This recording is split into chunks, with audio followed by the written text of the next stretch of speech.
Are you gonna sell everything in the studio? I don't know. I have to decide what I want to do here. Like, I kind of want to move to New York, but I just re-signed that lease downstairs for another year, like 2 months ago.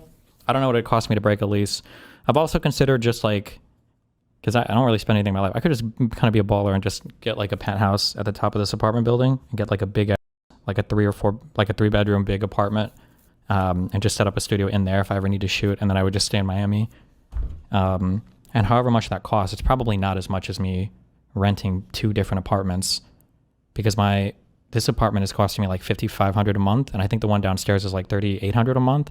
I can probably get a penthouse for less than $10K a month in this, so I don't know. Why not California? The time zone is just so brutal. For my European viewers, it'll f them super hard. Do it, no upstairs neighbor. I don't really care about upstairs neighbors. I'm happy when there's like, I'm happy when there are noisy people around me, because it means they're not going to complain if I'm noisy. Now you're an expert. Explain form factor versus protocol versus interface. I don't know what the fuck, bro. The form factor is just what plugs into what, and it probably denotes some minimum specs. Protocol is USB like 3.1, 3.2.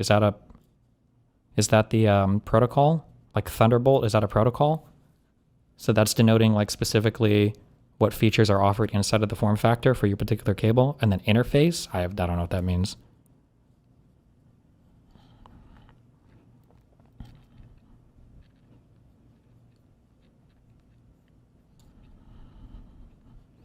New York, DC, LA are going to have more opportunity to record content than Miami. You know, you're actively hurting yourself by being there. Yeah, maybe, but I don't even know what I would do right now. I still need this. So waiting on this court case. Praying to God that they don't get any extensions on anything. Because if they don't, then I think discovery ends in early December. And then we're set for trial next, I think in May. I would be shocked if they really want to go that far, but I guess we'll see. But that's like the current timeline for things being over. Why not stay in Florida and get some house with a studio on site? Because I don't want to do yard work and deal with bullshit like a fucking AC going out and all that bullshit. I fucking hate having homes. I would get a cat or something before buying a house. Fuck that.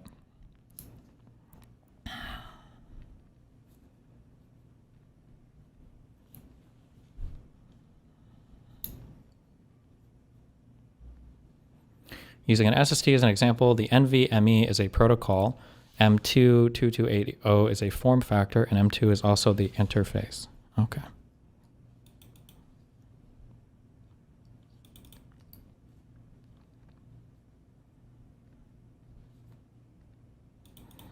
What do you think about Z saying the next Charlie Kirk? Hopefully not. Not in that way.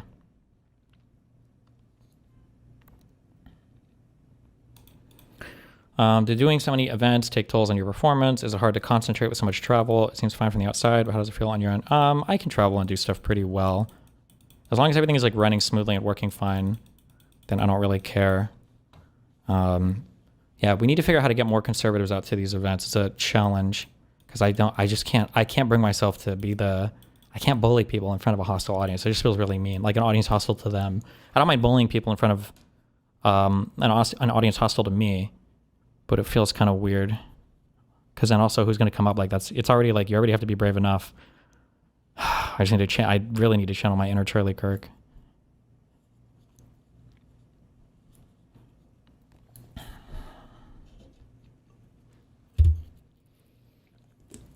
Did you already address new parasocial controversy? Okay.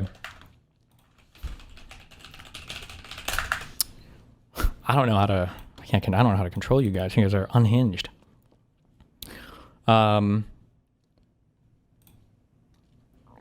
to think of how much of my personal life I want to divulge. There's an online person known as Empath Chan. This person is severely, I would say their online presence is very insane. Okay, that's like probably underselling it. We've kind of, I think they initially DM me as like a meme troll a long time ago. We kind of like chat on and off. Generally it's like, they'll complain about like a Twitter account getting banned, and I'll say, hey, stop being so edgy and racist or whatever. I don't know why you're so fucking unhinged or whatever. At some point they said they wanted to travel to the US. I'm like, oh, I mean, obviously you could go to Miami, it's fine. I was going to do this event in Vegas, and rather than, I guess, like leaving them here, I was like, okay, yeah, I guess if you want to hang out at this event, it's whatever. at this event, apparently Darius recognized her, and while streaming decided to go up and try to see if he could get content, and content he farmed. He did indeed get content. Obviously, I don't think calling people slurs or saying shit like that, especially publicly, but even privately, I don't think it's a good thing to do. Obviously, I don't think it's okay. I don't sign off on it. I think I banned like 400 people. I went through, this was Pol Pot. This was some killing fields. This was some Holocaust 3.0 shit going on in my subreddit. I don't even know like what to say in terms of people that are typing shit where they're like, how can you ever criticize anybody politically? Like if you are talking to or hang out with these type of people, I don't know what that even means. It's like one of the most retarded comments I've ever seen in my life. Like if you say that or think that, you should just leave. That's just fucking retarded. I'm mainly saying this because I'm trying to think of like future things in mind. Like I'm probably always going to talk to some like crazy unhinged people. Like it's probably always going to happen to some extent. This person obviously was never supposed to be part of any like stream. I don't even know if she knew that Darius was streaming initially when he walked up to say that he was like knew her from the internet or whatever.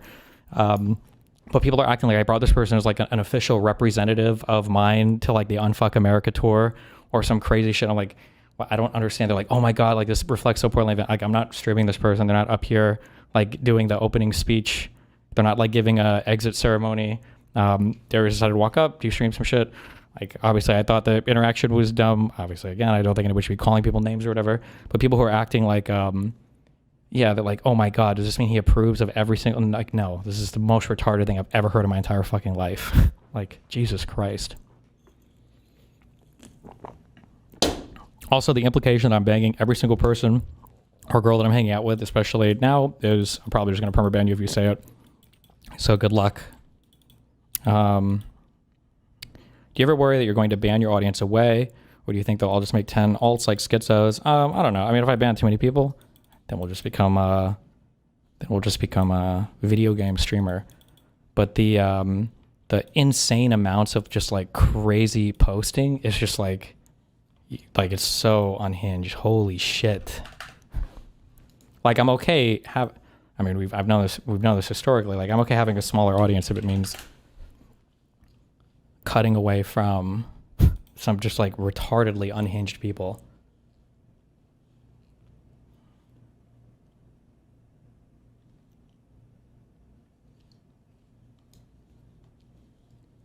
Hold on, let me see if there are any comments even worth going over.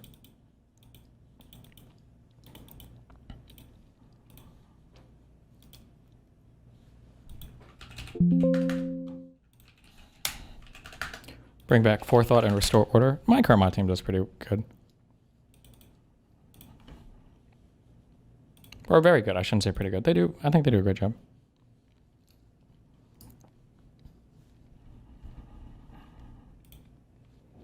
Oh, this weird thing pops up. If you do this like weird thing that imply like, it's hard to tell sometimes. I can't tell how many people have bought into framing from other communities versus like how many psyopers there are versus how many just like retarded people there are. Like it's hard to tell, but like one of the most annoying things, I've said this multiple times, it's annoying when I like get it from both ends. Like one of the biggest complaints a while ago about my stream over the past like 2 years is how boring everything has gotten because there are no more orbiters coming in. There's no more like people that we talk to that are insane. It's all politics. Like for some people it's boring. They're like, oh, I miss, like every time I have like vegan gains or somebody crazy come in, like there'll be like 2 threads that, you know, get thrown up with like 600 comments and they're like, oh my God, I miss these days, blah, blah, blah. Like my personal life and everything has been significantly more boring the past 2 years. So like this idea of like, oh my God, like everything is, it's so fucking retarded. It's so stupid. Yeah. This thing like, thanks Tiny for bringing the neo-Nazi racist as a friend to the anti-neo-Nazi racist tour. Really cool. Like, I don't even know what, I don't like this idea of like, I'm not bringing anybody up to speak on behalf of anything. Like it really doesn't matter who else is here in any capacity whatsoever. Like again, the only reason why people are even seeing this person is because Darius decided to walk up to somebody and try to start shit or whatever, which, you know, listen, to Darius's credit, I think he can do whatever he wants. And obviously Empath shouldn't fucking say anything, especially not any slur stream or whatever. But it's not like, I'm not like, this person's not on my stream or none of these people are on my stream actively. So it's just a weird, like, yeah, I don't know.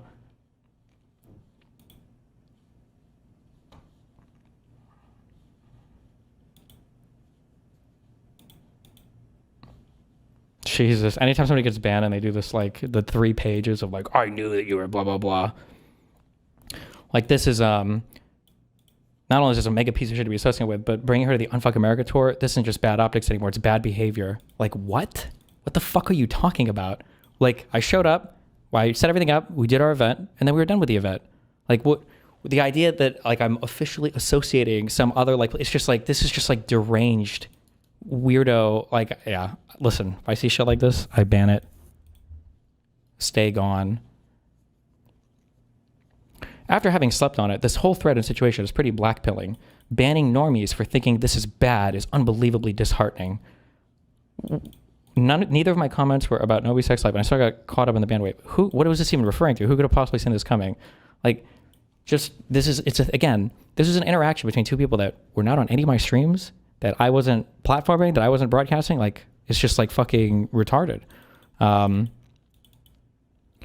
on. So this guy in chat, just to be clear, she came to the event without your permission. I never said anybody came to any event without my permission.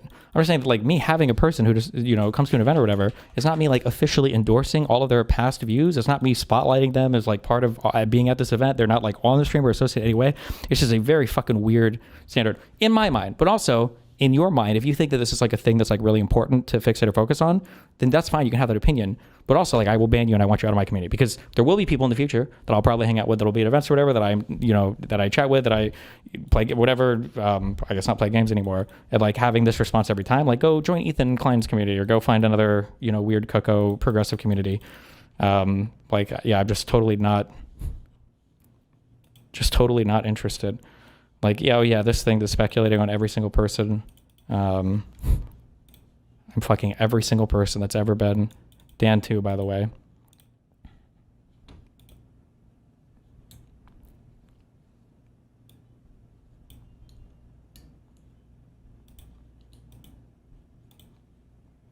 Oh, they brought up her fighting with Nathan. I'm pretty sure Nathan wrote a thing on her first. Listen, if Nathan wants to start fights with people, that's on fucking him. I'm not here to regulate any of his shit for him fighting with people online. But, yeah. I'm fucking ashamed of this. This shit is disgusting. Like, it's just, yeah, I don't know. That's all I got. Good luck. Good luck on that.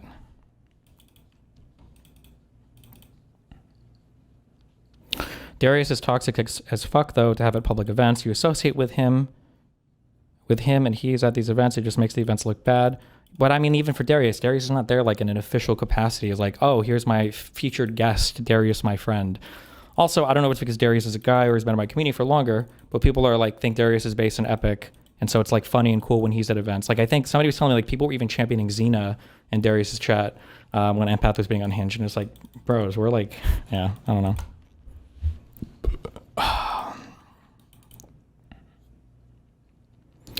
I guess the complaint is that the person is such a shitty person. Why associate at all? I have a lot of friends that have had a lot of different things on the internet or have done a lot of things. I don't agree with all of those things.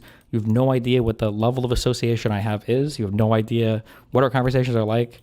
Like, I don't understand the instant jumping to, like, oh my God, like, Destiny must co-sign and sign off on, like, every single unhinged thing this person says. Like, it's just fucking retarded. I don't know. Yeah. The critiques of you because of her opinions or tweets is pretty retarded, considering you're friendly with Myron and people are fine with it. Well, no, people are somewhat critical of my thing with Myron. Not as much, but...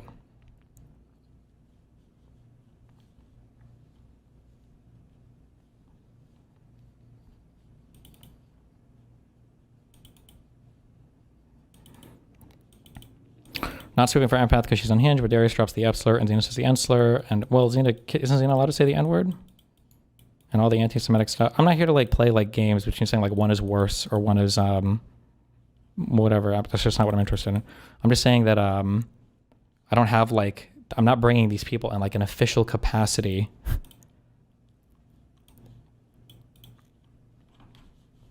to any of these events. So to talk like it, or especially just, like, the comment that probably rage baits me the hardest if you're trying to get banned is usually when people say, like, how can he criticize any of the stuff that Trump is doing when this happened? It's like, what? I don't even know how to engage with something so fucking retarded. Like, yeah.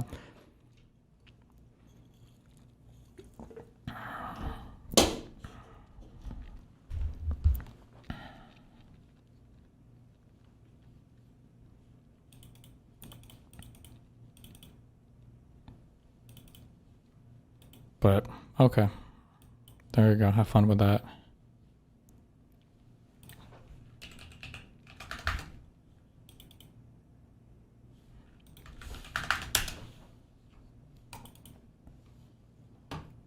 Is this normal? Do we normally send carrier groups to South America?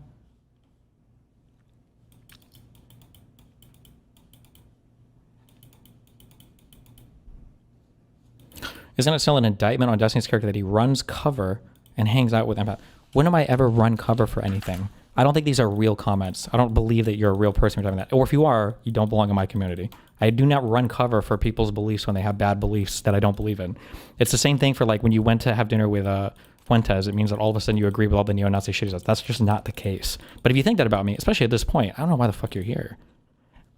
Just go be somewhere else, okay?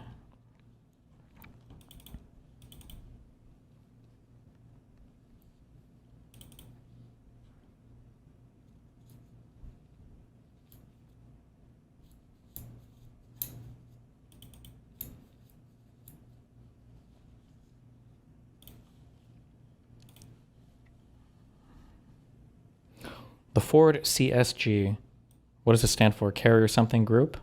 Not something actually, but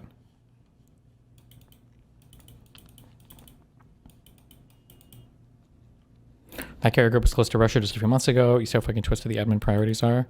Carrier strike group?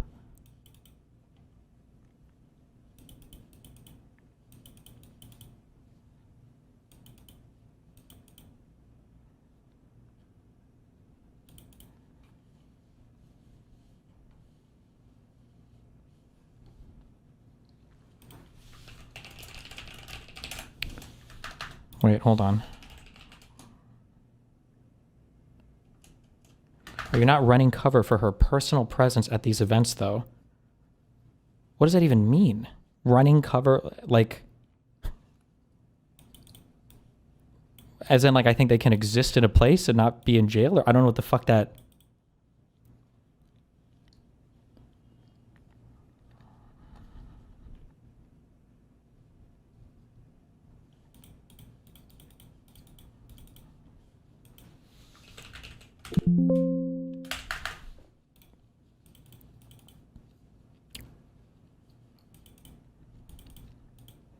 Has Darius allowed a statement on the matter? I feel like Darius has made all of his statements. He can do whatever, he can say whatever he wants about it.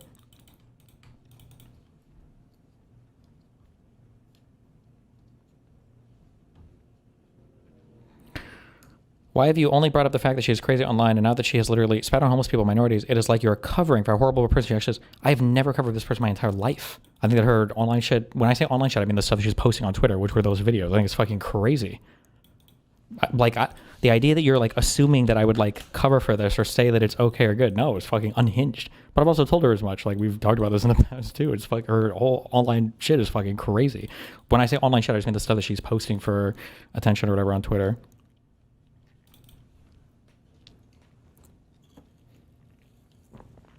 If you don't like some person that I'm on friendly terms with or whatever, that's fine. But just the insanely soy over the top of like, oh, now he could never say anything bad about Nazism or some political thing because it's just like fucking retarded.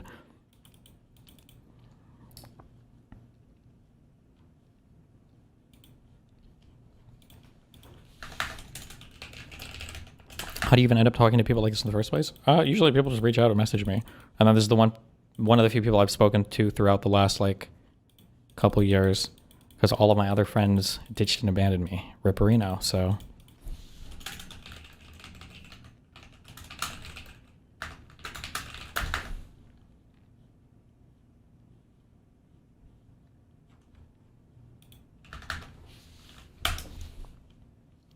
Do you have more far left people than far right people as your friends or on friendly terms?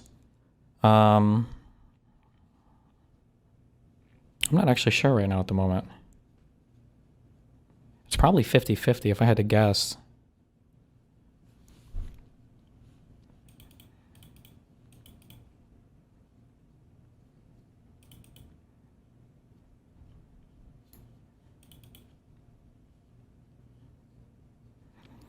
That being said, should anyone believe you when you say you're not sexually involved with people after you swore up and down about Lauren Southern? First of all, we both had very good reasons to want to keep that private. Okay, number one. Yeah, I would just say there's a much greater incentive there to keep things under wraps for a variety of reasons. But I'm also sexually active with your mom, so get fucked. Okay, there you go. That's your drama slopper for the day.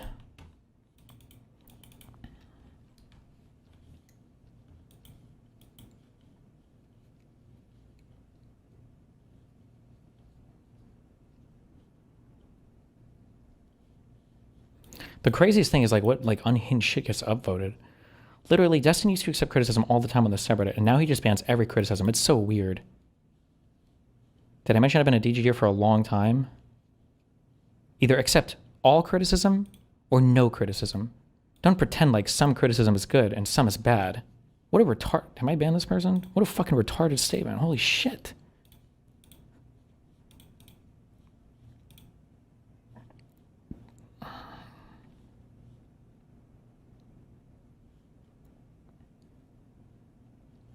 Anyway, this was it for me. You will now find me watching X-Orbiters and conversing the matter of politics in their Discord channels. Is this even a real... I don't even know if this is a real comment. Jesus Christ.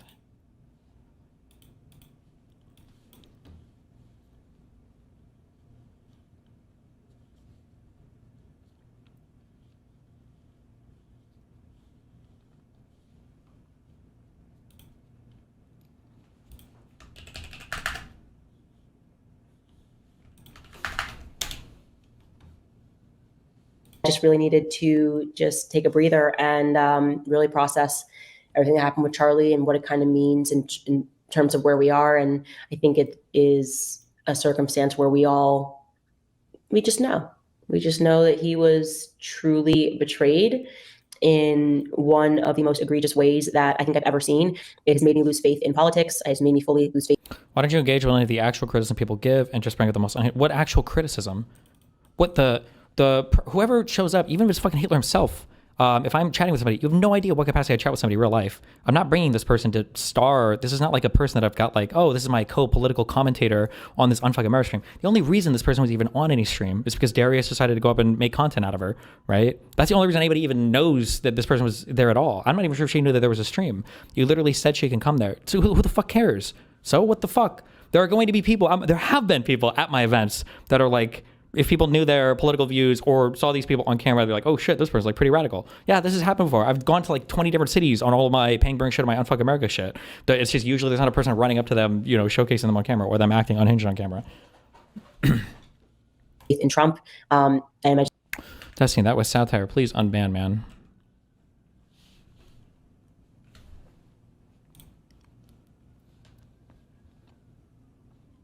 It actually might have been satire. Fuck. There were two comments in this thread that triggered the fuck out of me, and they were both satire. And I realized the first one was, but the second one actually wasn't. Or the second one was, but I didn't realize it, and I banned that person. That person might have been. I don't actually. Fuck. Fuck. Hold on, I should find this.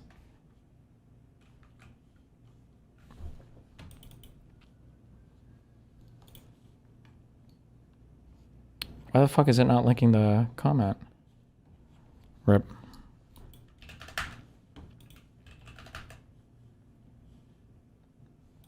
My heart aches for the fact that he gave so much of his life to Trump and to politics, and they just were like, nope, that is it. It serves us or doesn't serve us, and we want to move on. And so here's a holiday, bro.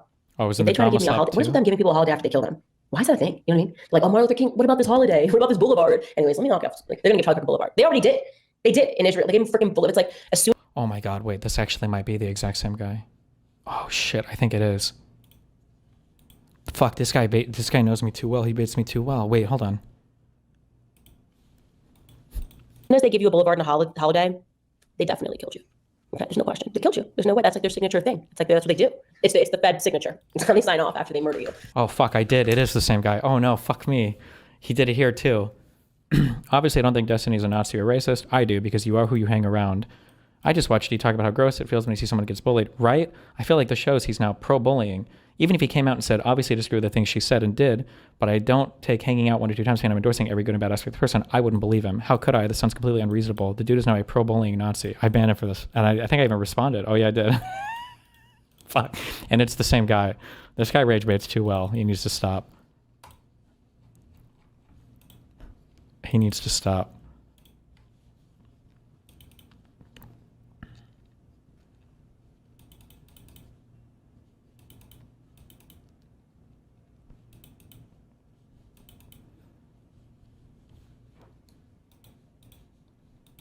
They're like Holiday and a Boulevard. And it's never on a nice side of town either. Like Charlie Kirk Boulevard's not gonna be a nice side of town. Anyways, I will be back on the 27th with you guys. Thank you guys for all the support throughout these couple of weeks, these last really kind of 6 weeks since Charlie died. And we will see you guys then. Based.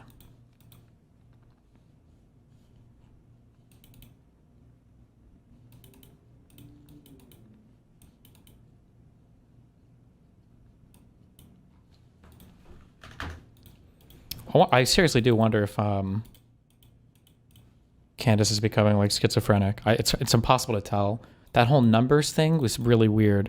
Was this related to the Macron stuff? His wife, where he's like, we looked at all the numbers and we found through the numbers that we could tie back every prisoner in the Stanford experiment to coordinates on a map, and like, Jesus.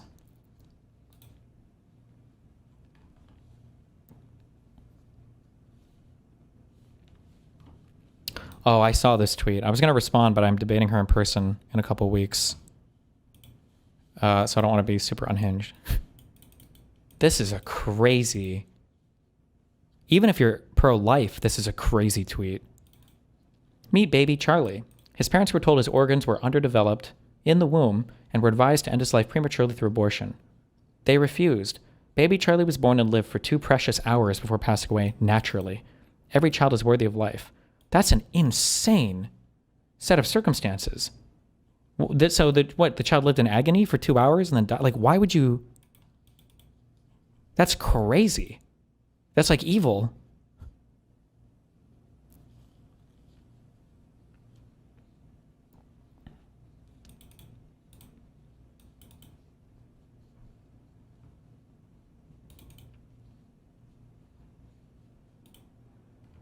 Oh, that guy just suicided because he fucked up. I saw that, not even wrong. You fucked up.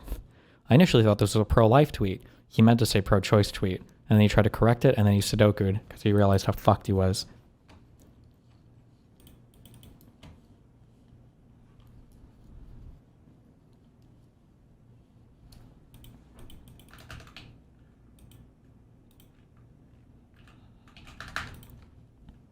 I haven't been here, so I haven't talked about this as much, but the coalition of Hassan is starting to come apart a little bit.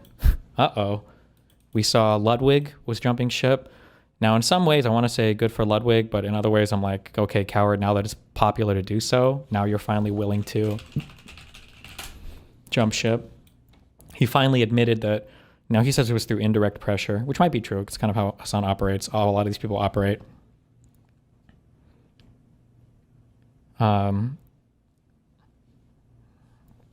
Fuck, was this a top video maybe this week?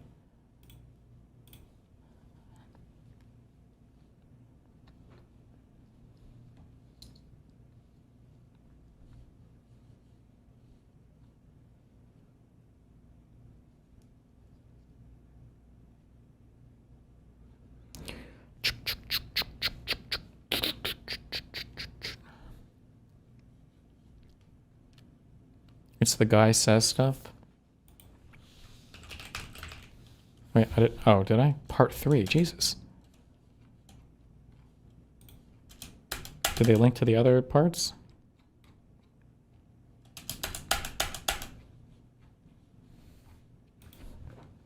I think Hassan shocks his dog. I have no fucking clue.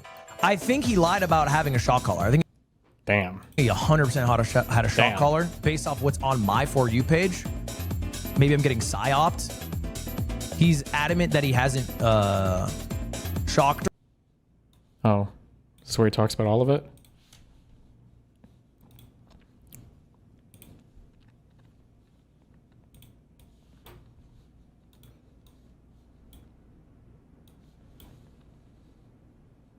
Let's get her behind the wheel.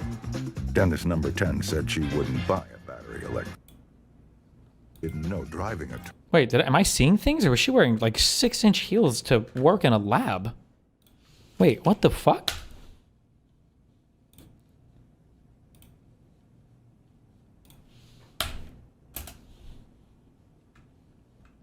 Wait.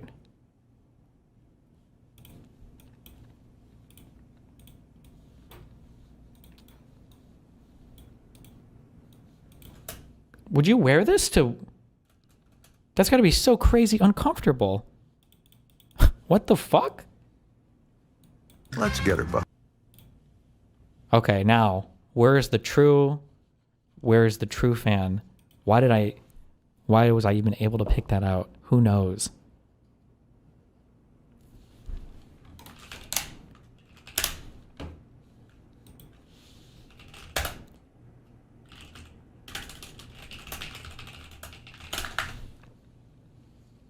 I don't know if it's 6 inches. They just seem really deep.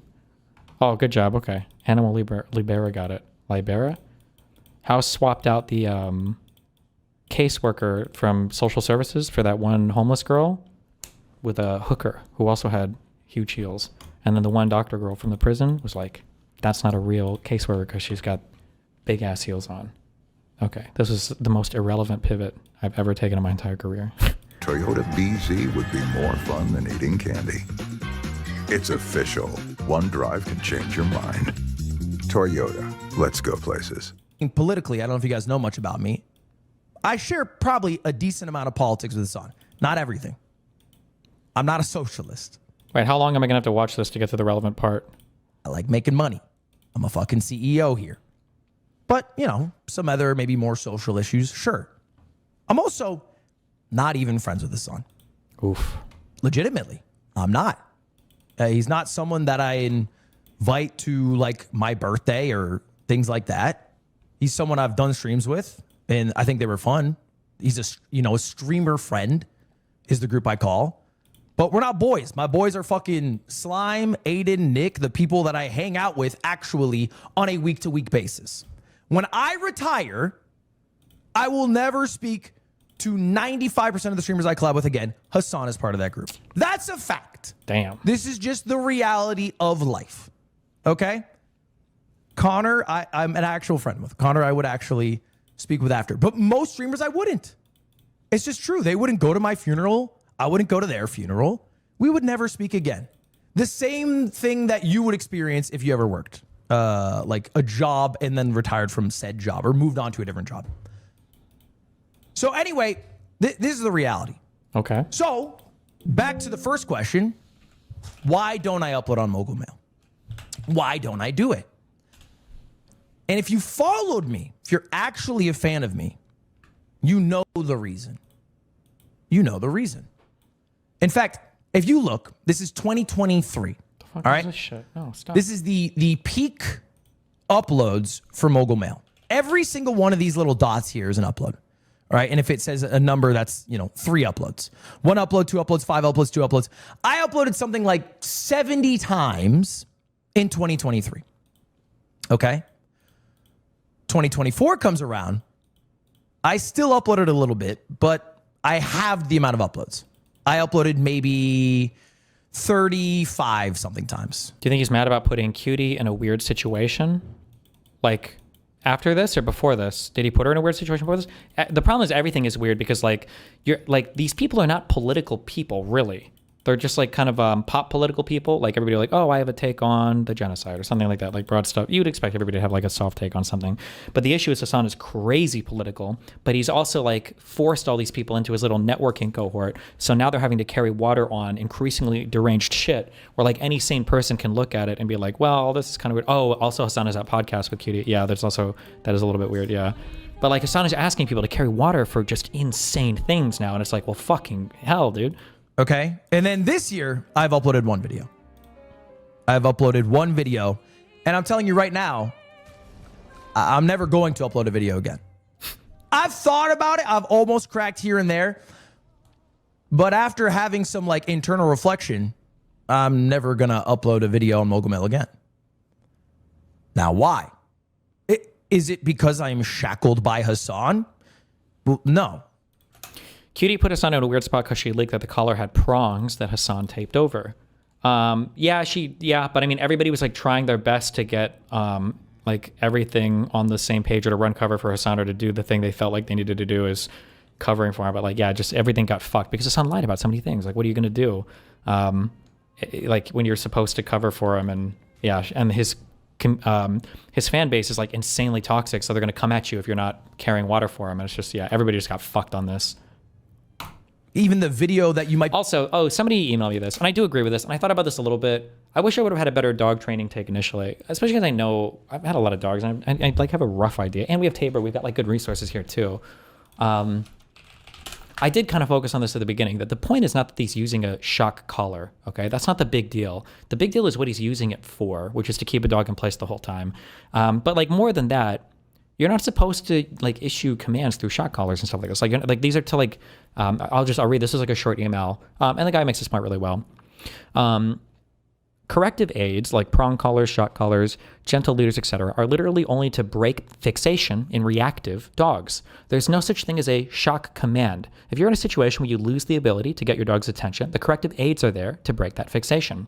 Issue a command and immediately reward the desired behavior. The whole point of using a corrective aid is to wean the dog off of needing it. The dog shouldn't associate the use of the tool with the command. It's literally to interrupt a fixated mindset.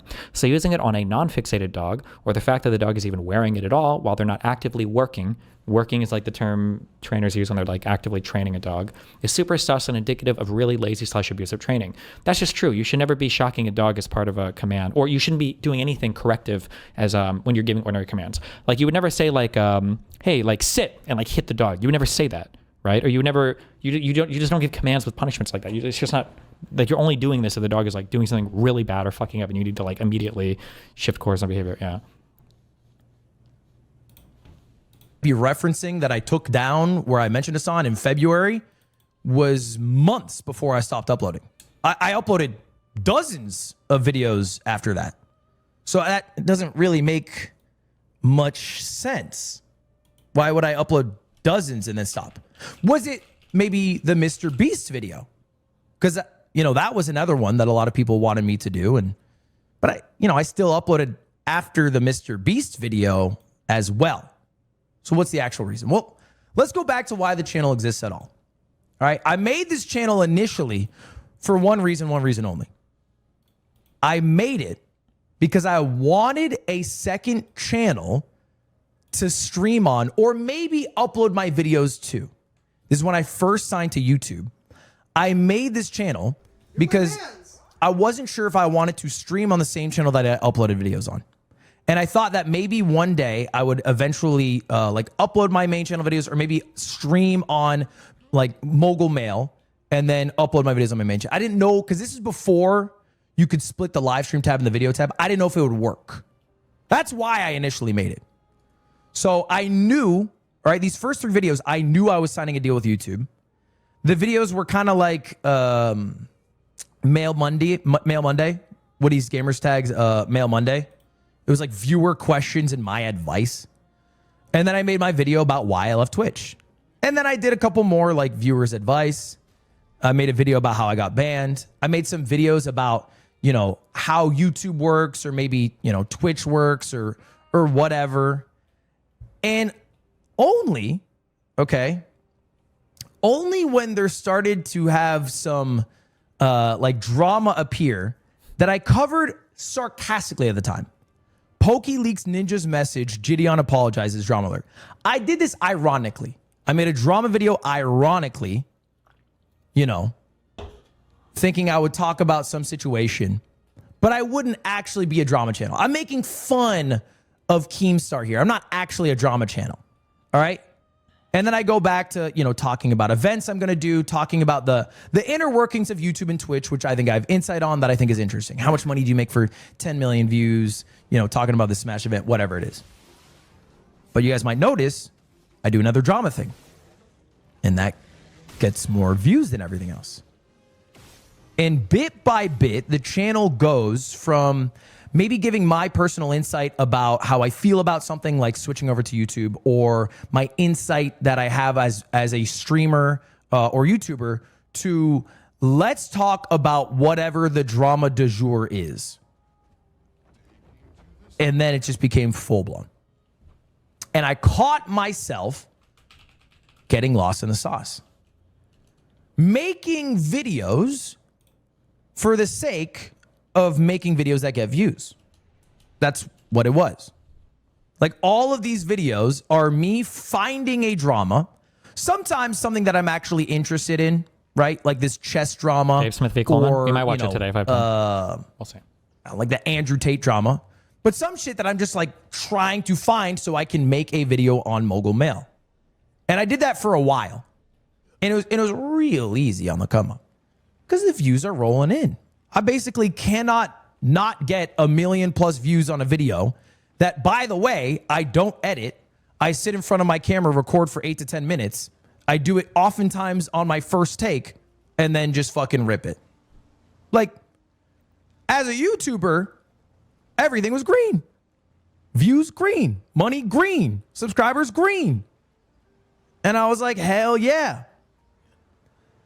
But if you've watched me for a while, you'll know I often say my least favorite YouTuber GameStar? is Sunny V2. Oh, no clue who that is. That's what I would say. My least favorite YouTuber is Sunny V2. Well, let me ask you something. What the fuck is the difference between the channel that Mogul Mail became and Sunny V2? Like, what is the genuine difference? Outside of the fact that he has weird looking thumbnails and he edits them, like, arguably his are more polished. They are slop that, profits off of somebody else's drama or tragedy, and I cover every single one. Oftentimes, I would argue in a worse manner because I'm trying to do it as quickly as possible. I remember a big drama coming up and thinking, oh, I need to beat Pyro and Moist Critical to this. I remember thinking this. That is how rotten my brain had become. Because I knew if I were to cover a topic after them, it would get less views. That's how bad it became. And that's how lost in the sauce I was. So I started uploading less on it, right? 2024, I started uploading less. In fact, almost, I would argue, a third of my uploads, maybe half of my uploads, if you look, were the last day or the second last day of the month. Because I had signed up for X amount of sponsored deliverable videos. I didn't want to do it. I waited until the fucking 30th or 31st. Then I ripped the upload button on some random ass bullshit because I needed a video to get, because I told the sponsor I would get the video up. I had no personal passion in it. It was purely a money grab. In money grab, it was successful in, by the way. This channel, just off of YouTube revenue, made like $800,000. Just off YouTube revenue. You add in the sponsor revenue, that might be another $1 million. This channel was making mint. And again, it was really easy to do. It was incredibly easy to do. I sit in front of a camera, I hit the record button, I bang out a video. But then I lost control. I get so lost in the sauce. I'm a drama channel just farming whatever drama I can, that now I have a drama audience. Uh-oh. And I lost control in the sense that I no longer had the jurisdiction to cover the things I wanted. I was now being told what I should cover by everybody. And the things that I was covering were not like things that were fun to cover. They went from, hey, let's talk about this silly drama with Gideon and Pokimane, to cover Dr. Disrespect talking to a minor, cover Sketch almost killing himself because he's been outed by somebody else, cover Ava Chris Tyson, being creepy in the situation, cover Cody Ko, statutory rape of Tana Monju that she admitted on stage, cover Mr. Beast's mistreatment of his contestants. Like, that is what I was doing on like a day-to-day basis. Are you buying any of this? What do you mean buying And it? It all again, sounds really genuine to me. No, I don't wasn't understand. doing it because I wanted to. I He's was literally doing talking it exactly about his motivation for because everything. If What I do we? didn't do it? It was It doesn't make him sound good. a decision by me. It was an intentional silence.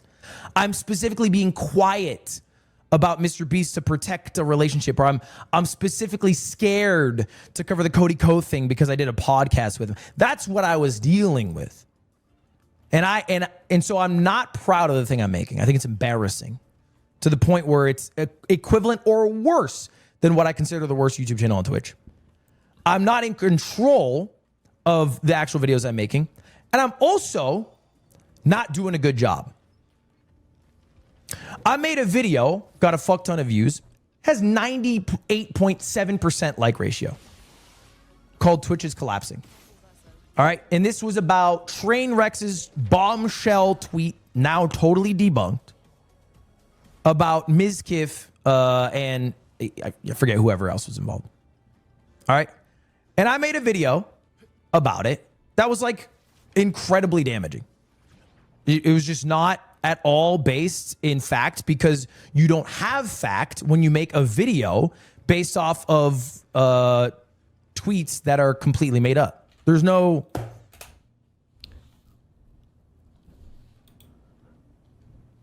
He does this thing where he pretty much is claiming he became audience captured, but the audience was a piece of shit. But him, the guy actually making the videos, isn't a piece of shit. He just got caught up. You don't think that's bullshit?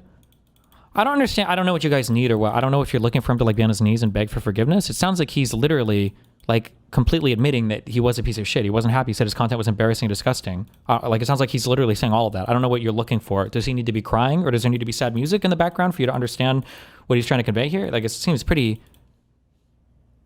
obvious to me that he's not happy with the direction of the channel when he doesn't feel proud about the content. He's literally comparing it to what he thought was the worst channel on YouTube. One sec. These videos have no research to them. These videos are aggregates of what is available to see online. And I'm sure if you are still watching any slop drama videos, that is the same thing that happens now. Because the goal isn't to be the most accurate. The goal is to be the first one out. And I deluded myself on the time, right? I deluded myself on the time. For this specific video, I think I made like 2 follow-ups that corrected it. I had a corrections page that I had my mods make. And as you can see, there's a good amount of corrections. I get a good amount of shit wrong. Not just because I'm intentionally getting it wrong or because I'm bad at covering something, but also because things change. And if you're making a video within hours of a drama happening, then weeks after it's happened and the dust has settled, oh, it turns out that the situation was different than we initially thought. That happens in almost every single situation you could ever talk about. So the last video I made was about Jeffrey Epstein. Okay, that was the last time I cracked. It'll also be the last video I ever do make. Did you apologize to Miz? I did. I met with Miz in Texas. I apologized to him. I made a correction video. I took down the video that he asked me to. There's a false rumor that goes around about me that Hassan once called me to edit a video on stream. That was Mizkif who messaged me asking to edit a video live on stream, and I did it. I acquiesced there. And I tried to repair the fuck up that I made. But the reality is, it's Pandora's box to an extent. I think I did the best that I could by apologizing, correcting, making a video on the same platform, saying that. But ultimately, I have to live with the fuck ups that are in my life. It is what it is. Go back 40 seconds. Why? I'm listening. I can hear it. I turn on the speaker when I step away. Sometimes the reality is the thing you should have done was not doing it at all. But we don't have those options in life. Those live as regrets and you die with them. So anyway, that was what Mogul Mail became, right? And there's videos in it that I think are good in the sense that they're more research than others, but 95% of these are just slob trash. They are. And I talked about this. God damn it. Hello?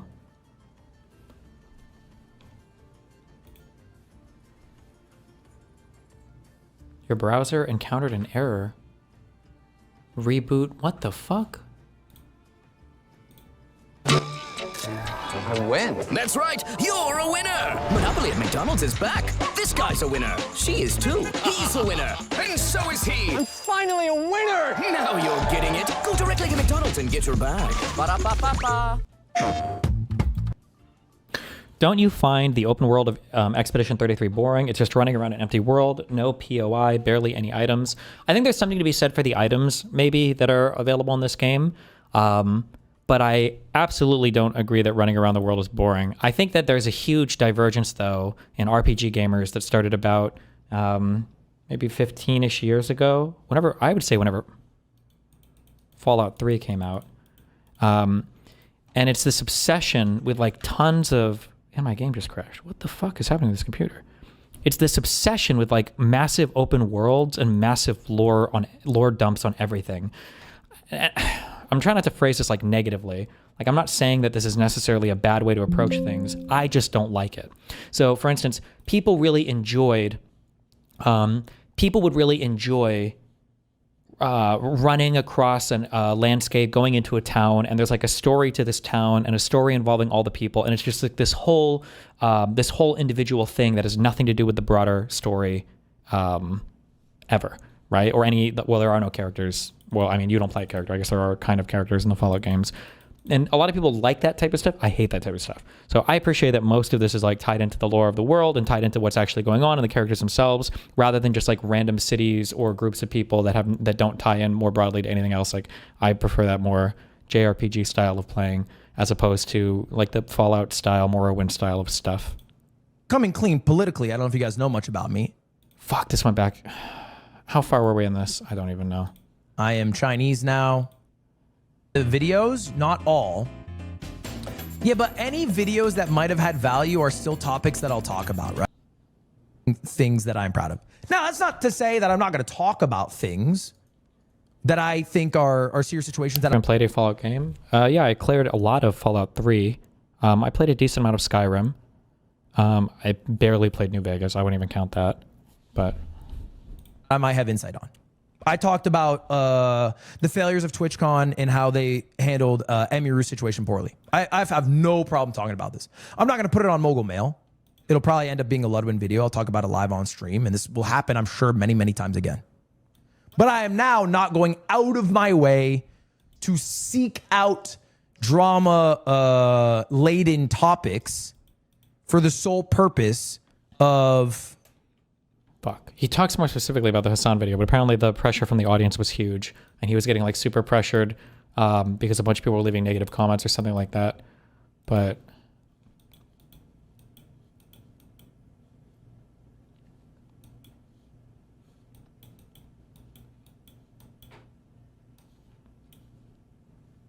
I don't care.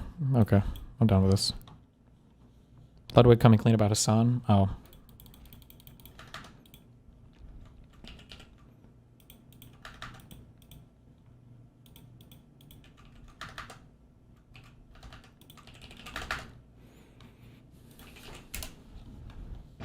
Do I think Hassan shocks his dog? I have no fucking clue. I think he lied about having a shock collar. I think he 100% had a shock collar based off what's on my For You page. Maybe I'm getting psyoped. He's adamant that he hasn't shocked her. But that 100% is a shock collar, as a fact. I feel like that shit is 100% a shock collar. But I got no clue. Oh my fucking God. Do I think pretending to live in a universe where it is like brave to speak out against Hassan, as if that is not like the popular side to be on? Truly, I think it's pathetic. Now, coming clean politically, I don't know if you guys know much about me. I share probably a decent amount of politics with Hassan. Not everything. I'm not a socialist. I like making money. I'm a fucking CEO here. But, you know, some other maybe more social issues, sure. I'm also not even friends with Hassan. Legitimately, I'm not. He's not someone that I invite to like my birthday or things like that. He's someone I've done streams with, and I think they were fun. He's a streamer friend is the group I call. But we're not boys. My boys are fucking Slime, Aiden, Nick, the people that I hang out with actually on a week-to-week basis. When I retire, I will never speak to 95% of the streamers I collab with again. Hassan is part of that group. That's a fact. This is just the reality of life. Okay? Connor, I'm an actual friend with. Connor, I would actually speak with after. But most streamers, I wouldn't. It's just true. They wouldn't go to my funeral. I wouldn't go to their funeral. We would never speak again. The same thing that you would experience if you ever worked like a job and then retired from said job or moved on to a different job. I think a lot of people's lives live through the lens of Hassan, and then you can talk about something else afterwards. Now, I wanted to talk about that because this comes from a video that I uploaded almost 2 years ago. I think it was end of February 2024. This is the reason why this happens. All right. I uploaded this video called Huge Streaming Drama. Now, the reason I uploaded this video is because it was February 27th. I had a sponsor and I wanted to make a lot of money. So I uploaded a video that talked about really not much. It was a filler video, but Hassan saying that streaming is harder than a 9 to 5. I poked fun at Hassan. And then I went on to do a sponsored ad read. I forget for what sponsor. And then filled up some bullshit, called it a day, made some money. Easy gig. Wait, is this where we listen to this? Until Hassan reacted to it on stream. And then the video got a bit brigaded by Hassan fans who were upset. And the sponsors, not so happy these days. I don't know if you know this. When Hassan comes up for sponsored deliverables. So I took it down. All right. Wait, no. I uploaded the sponsor at a later date, and then I re-uploaded the video. No, we didn't listen to this one. Okay. But because of that, I inserted myself into some shit that has been with me for 18 months. Bitch move? Maybe, but Ludwig I also 7, don't Ludwig care to Blankies, die on the Ludwig 7, hill. Ludwig Blankies. I don't think I was like making a poignant statement about how I disagree with Hassan's politics. I think it was the equivalent of, haha, Hassan said 9 to 5s are easier than streaming. Anyway, check out this sponsor. So it's not like a moral hill that I was here to die on. It was, hey, I don't want to deal with the brigading from Hassan fans. I'm here to do this for a paycheck. So let me delete it. Was it the right move to make? Probably not, but it's the move I made at the time. It is what it is. Just to be clear also, when he re-uploaded that video, he lied and he said it was my fans that made him do this, right? He put some weird line here about like a fan of mine sent him a death threat or something. So this is at least 2 concrete instances where Ryan Beard said that he wouldn't cover lefty infighting because of the harassment he was receiving from leftists. And now Ludwig is saying he had to change content in order to be involved with, in order to upload a video because of Hassan's fans, right? So it's interesting that my community is like the black sheep community of harassers, but nobody seems to have any problem attacking me constantly or calling me a rapist or pedophile or sex pest or whatever else you're saying. I'm not that hung up on it. That was 18 months ago. And so, because of that, again, 18 Dr. months K mentioned ago, it as well. I had dealt with people who now thought that, hey, Hassan messaged me, he made the boss call, I had to take down the video. That's not what happened. You can believe me or not believe me, I really don't care, but I swear on my mother's life, who I love more dearly than any human on this earth, that Hassan has never asked me to take down a video, and I did not do that because he asked me to. It just never happened. Right? It didn't happen on everything. You don't have to believe me. I don't care. That just is the fact. You know, Did you see the weird Ryan Beard where he says that Ethan killed his dog? Oh, and some rapper or whatever? Maybe, yeah, but I don't give a fuck. Ethan can, sleep in his bed. He's fucking retarded. What is this? now, to be clear, I want no beef with anyone.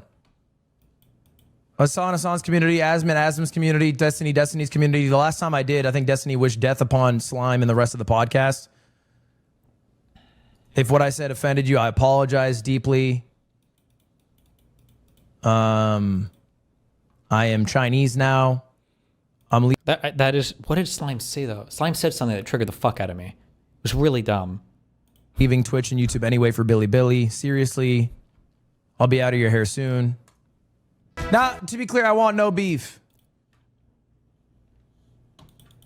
He was, he was like posting shit about my personal life. I think on Reddit. I think he was literally posting, calling me like a cuck or something and talking about Melina or something on their subreddit and his own Reddit account.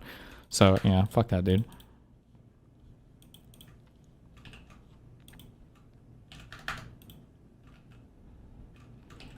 Yeah, the Hassan fans are like losing their minds over the recent Ludwig stuff. What the fuck happened? Why the fuck did Ludwig now shit on Hassan, saying he's basing his opinion off of his For You page when his GF is literally close friends with Hassan? Did I miss something? I thought they were friends. Sometimes you have fake friends. It is what it is. Saying he wouldn't go to Hassan's funeral was insane, though. This is a big thread for Hassan's subreddit. 500 comments. Cringe. Okay. Pardon CZ, the founder of ByteDance. Trump just pardoned CZ, the founder of ByteDance. Bro, I am so cooked. My career is over. Worst time to be involved in fraud catching in the world, bro. There is just a pay to pardon going on here. Look, I got the whole timeline in front of me. I'm gonna go through it. Let me just tell you my mindset. It's rough out here for a CoffeeZilla. Whether or not you're a stan of the Trump family. It doesn't matter. I mean, this is just straight up corruption, which we should be all against, right? Should not be a political issue. Unfortunately, increasingly, politicians are involved in these huge crypto self-dealing. What is happening? Hello? Deals, but I am not injecting politics into this, okay? It just... Dolby Vision. Why the fuck is Dolby Vision coming up? What is happening? Is there... And OBS is crashing. HDR shit? Well, it's all turned off, I think.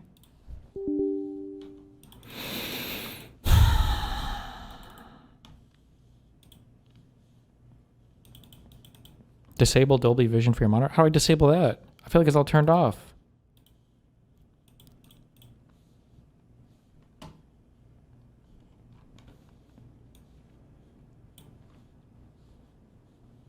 HDR off. What about this up here? HDR, oh, on. Wait, maybe I'll turn that off.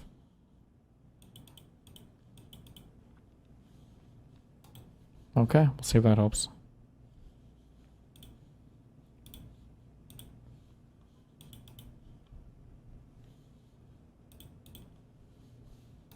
So happens that they happen to be in positions of power, but don't worry about that, right? Just look at the facts, please, for a moment. It all starts November 21st, 2023, okay? Binance and Changpeng Zhao both plead guilty in a historic $4 billion plea deal where basically they admitted they didn't really have anti-money laundering controls and they kind of willfully looked the other way, specifically in regards to people they probably should have not. Wait, fuck. Hold on, I told Kafka I would chat with him. Oh, I'm here. Hi, what's up, buddy? Hey, how's it going? Okay. All right. Hey, hey everybody, it's Coffee Esquire from Pragmatic Papers. Go read the Pragmatic Papers. Sorry, I had to do that. Hey, while you were out of town, I had a really weird thing happen. I was just at a random event and Ken Paxton, the Attorney General of the state of Texas, was there. And it was probably like my first time I've ever been close or got to interact with someone that kind of high up on the political food chain. And I actually got to talk to him.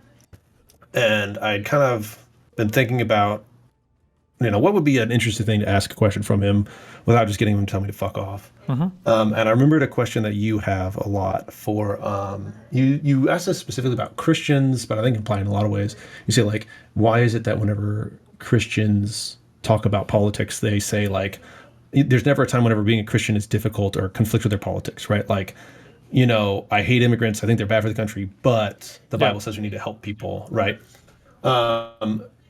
At the meeting, Ken Paxton gave this big speech about how much he loves the Constitution. And so I asked him, I said, hey, has there ever been a time as the Attorney General where there was some argument you had to bring because it might be constitutional, but you personally might not agree with it? And it was really interesting to see his response, because at first he didn't really understand the question. And I kind of had to work with him on it. And then he said, I can't really think of one right now, but I guess, there might be cases where, like, if I'll still bring the case, but I won't win, then I won't be unhappy about it. Which wasn't a very satisfying answer. But what was interesting is seeing him try to work his way to an answer, I kind of had an epiphany, because I don't think that he's able to think of a way in which the Constitution disagrees with him, right? And I think that's kind of what you run into in what you're talking about, your struggle here, is like, people aren't worried about, or like, people don't complain about the Bible and being a Christian conflicting with their political stance, because in their mind, they already agree, right? So, like, for him, of course, the Constitution agrees with him. And if you try to bring up something that's contradictory, he'll go to any, predict your ends to make it agree with his politics, right? People will do this with immigration and Christianity, where they say, oh, well, they've got to follow the laws. You can't break the law. And, actually we're helping these people because, them doing this, they'll make all sorts of excuses for it. And so it's interesting to see that in the legal sense. I mean, do you think whenever you're saying that, are you asking that rhetorically, as in, like, that is the answer and you want them to confront that? Or do you think that there's something further from that? You just want them to... Are you looking for a different kind of answer from them? No, yeah, I'm just proving the point that if you have, like, a value system, that value system oftentimes only exists to really place constraints on you. Like that's what a value system is for, because absent that, you would literally just do whatever you want to do. You'd be like a full-on hedonistic person. So it's very interesting when somebody points to their value system and they only ever use it to empower them to do the things that they want to do anyway. That doesn't sound like a value system. That just sounds like an infinite set of rationalizations for hedonism, you know? Right, because it's interesting to me, because thinking more about these scenarios and that question is, it's kind of like, it seems like people, like with the Second Amendment and people wanting to own a gun, there's not very much interrogation of the Second Amendment by those people, I don't think, to get to, and so get to own a gun. I don't think there's this like very complex understanding necessarily. They just, Second Amendment says it, so I think I should get it. However, if someone challenges them on it, all of a sudden they can pull out all of these ways in which that actually it does mean this. Or if we look at other parts of the Constitution that say, like, if you try to do an insurrection, then you can't run for president. You know, oh, well, actually, here's all these like really extracted ways to do it. And so it's kind of interesting to me that I see that, like, you're talking about how, like, you know, your value system needs to constrain you in ways. But I think to a lot of people, it feels more like they're saying, well, no, I have a value system, and it's kind of a virtue signature, just an identity that they get to wear. And anytime you try to challenge them on a contradiction, they can, you know, have all knowledge. Meanwhile, whenever you kind of very clear discrepancies, they can say, oh no, you just don't understand. You don't understand the complexities of the system, right? Sure. So you point to the value system because value systems, because they're known for constraint. The moral loading of the word is one of goodness. So you point to the value system to extract the normative value of it to make yourself seem good, but then you don't actually follow through with any of it. So, yeah. So then, like, whenever you know, you compare, then you can, like, our attacks on them of saying you're not adhering to this moral system, you know, I'm having a lot of trouble because I feel like a lot of people, there's this discussion around, well, we need to be better than the other side, right? And we can't stoop to their level or whatever like that. And it's interesting to me because it seems like on their side, they do not think they're doing wrong. Yeah. Right. And they never use that argument as well, right? In fact, the things that we use as restraining principles, as limiting principles, they use as permissions, right? Look at the way that we'll say, like, right. Oh, like, we don't want to, you know, pack the courts, or we don't, not that I agree with packing the courts, but we don't want to pack the courts to do this thing because it would be, you know, really unhinged, and it would give them, you know, carte blanche to do a ton of stuff, but we don't want to sink to their level of destroying government. And then on their end, look at the current excuse that Mike Johnson is using about the not seating that one congressperson, right? And he's like, well, you know, Nancy Pelosi did this one thing before, so I'm going to do this thing, right? So they use as permission things that we use as limiting principles. That's an insanely skewed approach to the world, right? They don't look to high standards to create their own standards, right? Like right now, Never. The Democrats You'll helped never hear them approve say a judge. Yeah. Yeah. In the Senate, the Democrats helped approve a judge that Trump nominated right now. And so it's showing like, no, you can do it during a shutdown, but they're never going to say, well, look, see, since they did it, I guess that shows that we should have to do it because that's the standard. Yeah, never, right? that, never, ever, because they don't even acknowledge that. Yeah. Right. And so it's kind of interesting then whenever I look at Gavin Newsom and kind of his strategy on Twitter of kind of mimicking Trump and that kind of strategy that has gotten a lot of attention. And it's interesting because I saw an exchange on that where someone's like, well, is he no better than Trump? And it's like, well, no, look, he might have the same tactics as Trump, but his intentions in doing it are to, one, make fun of Trump, two, get attention so that we can take it away from Trump, and three, to kind of shame and show how bad this is generally, right? And so, like, whenever I look at this kind of people saying we can't be as bad as the Republicans, I think that kind of takes away a lot of the intent on the Democrat side, right? Where it's saying like, well, like when I look at Gavin Newsom redistricting to give California more seats, right? Is that, I don't think that's the same. I think people would agree that's not the same because the intent is to get back to fairness, whereas the Republicans doing it is not to is to make things unfair. Yeah, of course. And so yeah. I don't know. But that's So super just kind obvious. of Just be careful because on their side, like the line level people, like my mom or whatever, people who listen to the news, you know, might actually believe these arguments. But the people that you're debating, they don't believe these arguments. Like the, his name Fractoid, Lactoid, and Rob Noors, like they know this is all bullshit, and they'll never be able to. Yeah. Okay. It's just kind of a cluster of like ideas that are kind of coming together for me on it. Just want to kind of run on you. Did you? I know this is a rhetorical question. I know you saw it. Did you watch the ban appeal court that me and Zip did? Did I? Wait, you're saying I saw it? Yeah, ironically, because I know you didn't watch it. You don't have time for us. But okay. Me and Zip, we did our second episode of our show, E-Court. Everybody should go check it out. And in it, we did like a ban appeals of people that got banned in your chat.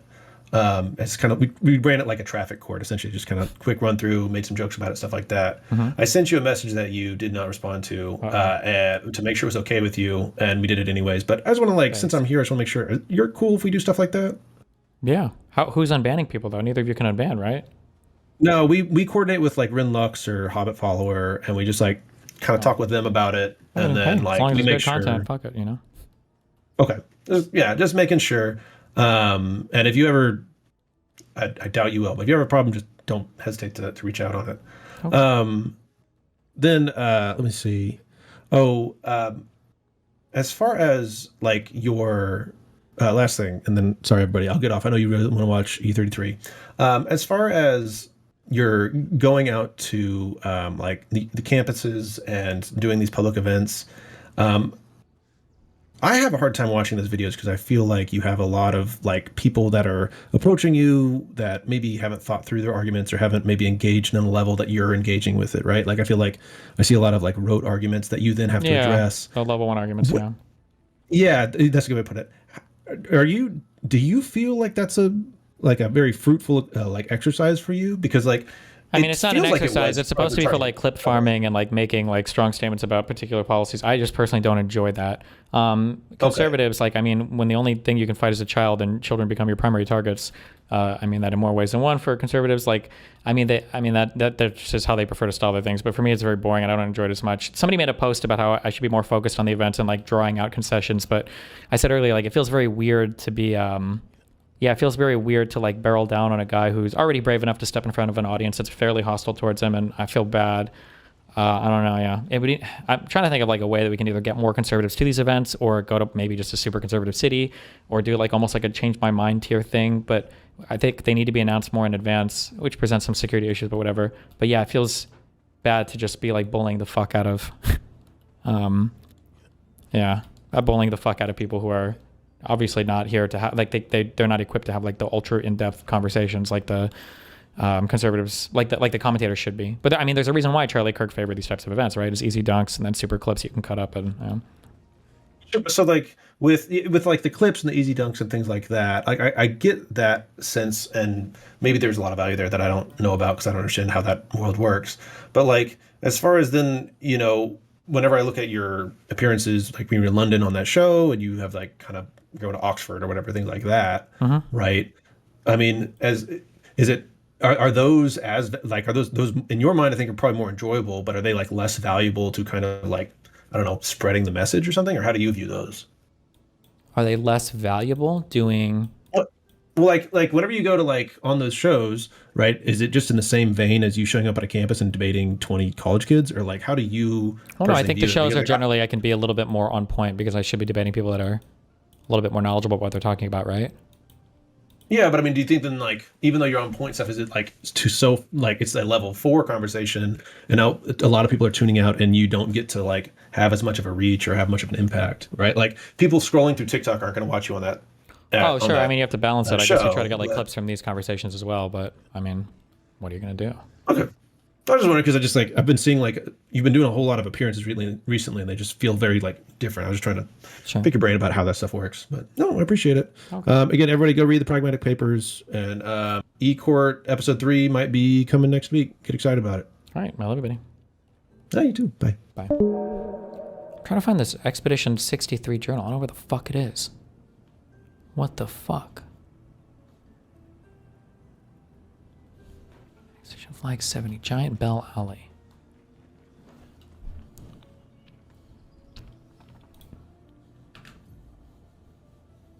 Allowed them to use their platform, such as, according to the charges, terrorists, cyber criminals, and child abusers, which, you probably should block those people from using your platform. Now, on April 30th, 2024, Zhao is officially sentenced to 4 months of prison. And of course, a few months later, Donald Trump takes office, wins the presidency, okay? And while he's winning the presidency, he also announces the launch of something called World Liberty Financial, which is kind of their big crypto project entry. And this will become important in a moment. But before we get to that, let's just talk about something that happens on March 12th, 2025. This is about a year after he gets sentenced to prison.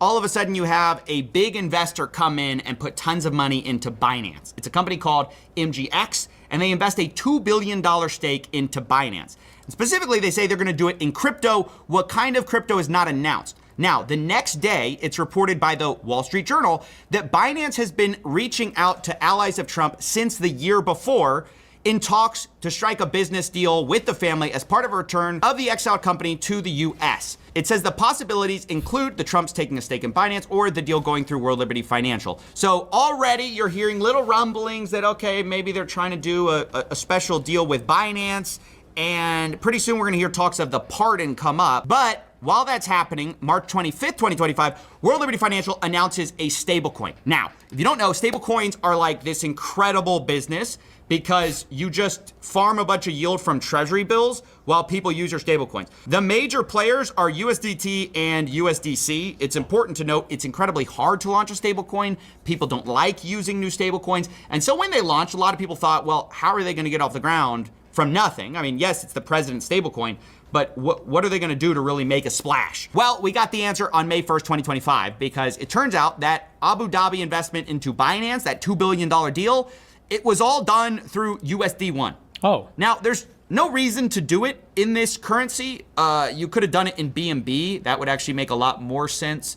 Put it in Binance's own crypto coin. No, the only reason you would do it in USD1 is to really help out one person or one player, which is World Liberty Financial. Who's that? Which is Trump's crypto project. Oh. Because, of course, as we said, these stable coins are backed by treasuries.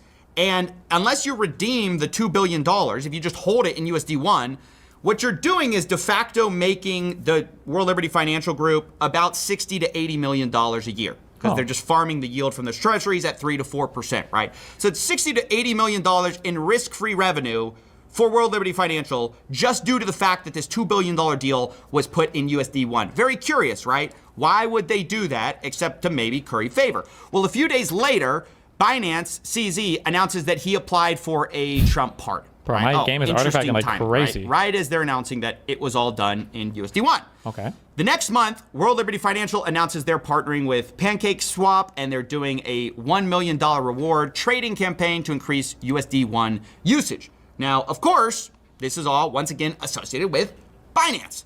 Now, on September 15th, 2025, we all of a sudden hear that there may have been some favors being done, or at least the appearance of favors being done in that big deal where the $2 billion investment, as I said, part of it was MGX. Now, what was discovered by the New York Times is that right at the time that they were making this big investment into Binance, of course, which benefits World Liberty Financial immensely, they all of a sudden get access to a bunch of special AI chips. This is according to the New York Times. One of the Sheik's investment firms would deposit $2 billion into World Liberty Financial, a startup founded by the Witkoffs and Trumps. 2 weeks later, the White House agreed to allow the UAE access to hundreds of thousands of the world's most advanced and scarce computer chips, a crucial tool for the high-stakes race to dominate artificial intelligence. Many of the chips would go to G42, controlled by the same sheik. Interesting. So one side of that deal got a benefit, right? Okay. MGX. Now, of course, there are a bunch of disclaimers in this piece that, everybody's saying that there was no conflict of interest. This just sort of happened to work out. The official quote is that the deal was totally unrelated to any government business. But now we know one side of the deal, MGX, got something. And now the question is, what does Binance get out of holding this USD1, right? Why don't they just redeem it for cash? Why don't they just put the money into stablecoins themselves, farm the yield themselves, that $60 to $80 million we were talking about, use it for something? Well, on October 11th, remember we had that hyper liquid whale that we were saying, maybe insider trading with the whole timing of the Trump tweet. Well, interestingly, they are linked to a Polymarket account called Big Winner 01. Okay. And a couple weeks ago, they started betting on will Trump pardon Changpeng Zhao in 2025, which was a really kind of like wild bet at the time, like by the end of 2025. because there were only a couple months left, right? But then, all of a sudden, of course, October 23rd, 2025, we get the last leg of this deal. Trump, of course, pardons convicted Binance founder. And it's important to note, once again, just like the MGX deal, the White House is, of course, denying that it had anything to do with some of these crypto deals. Instead, White House Press Secretary Caroline Leavitt says that Trump exercised his constitutional authority in issuing a pardon, who was prosecuted by the Biden administration and their war on cryptocurrency. The Biden administration's war on crypto is over. But again, what we saw is that the actual charges had nothing to do with like politics. Instead, all the charges were related to anti-money laundering and allowing money to go to basically criminals. They had chats from the chief compliance officer of Binance noting that they should probably not allow money to Iran, North Korea, Syria, Cuba, and Crimea. So, yeah, they kind of had him dead to rights. That is why it was such a big deal. And now, basically, that's being kind of wiped away here. The Wall Street Journal first reported on the pardon, says it will likely pave the way for Binance, the world's largest crypto exchange, to return to the U.S. after the company pled guilty. And really, my problem here is, okay, if you want to say, look, we're trying to do less of the crypto, like, enforcement stuff, we're just trying to loosen controls, that's one thing. But to make the president's family such an obvious beneficiary is so crazy to me. I mean, it's like, even if you're a supporter of Trump, and that's fine, you got to call balls and strikes here. This is insane. Do you, though? Do you ever have to call balls and strikes?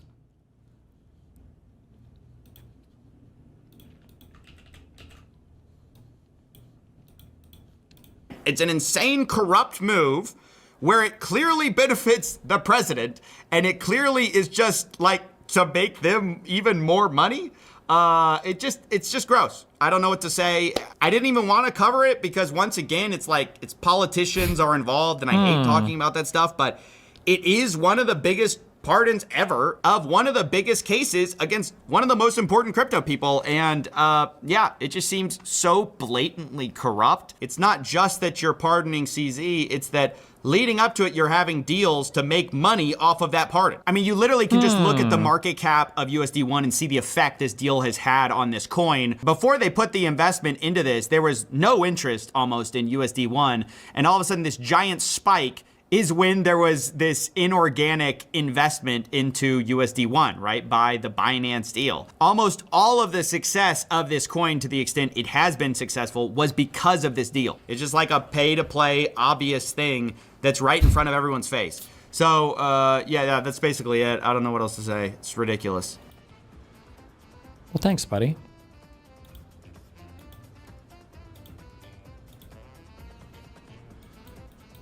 I haven't been to this one yet. This Gestrel Beach.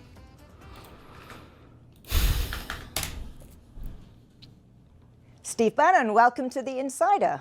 I'm honored to be part of one of the first ones I guess you're doing early on. Absolutely. Last time I tangled with you was the 175th. Indeed, you remember well. In New York City, I think we kicked it off. That's right, but we're not going to tangle this time. Because this time, one of the things we want to do with the show is that we want to have conversations with people who disagree with or have a different worldview than we do. Know thy enemy.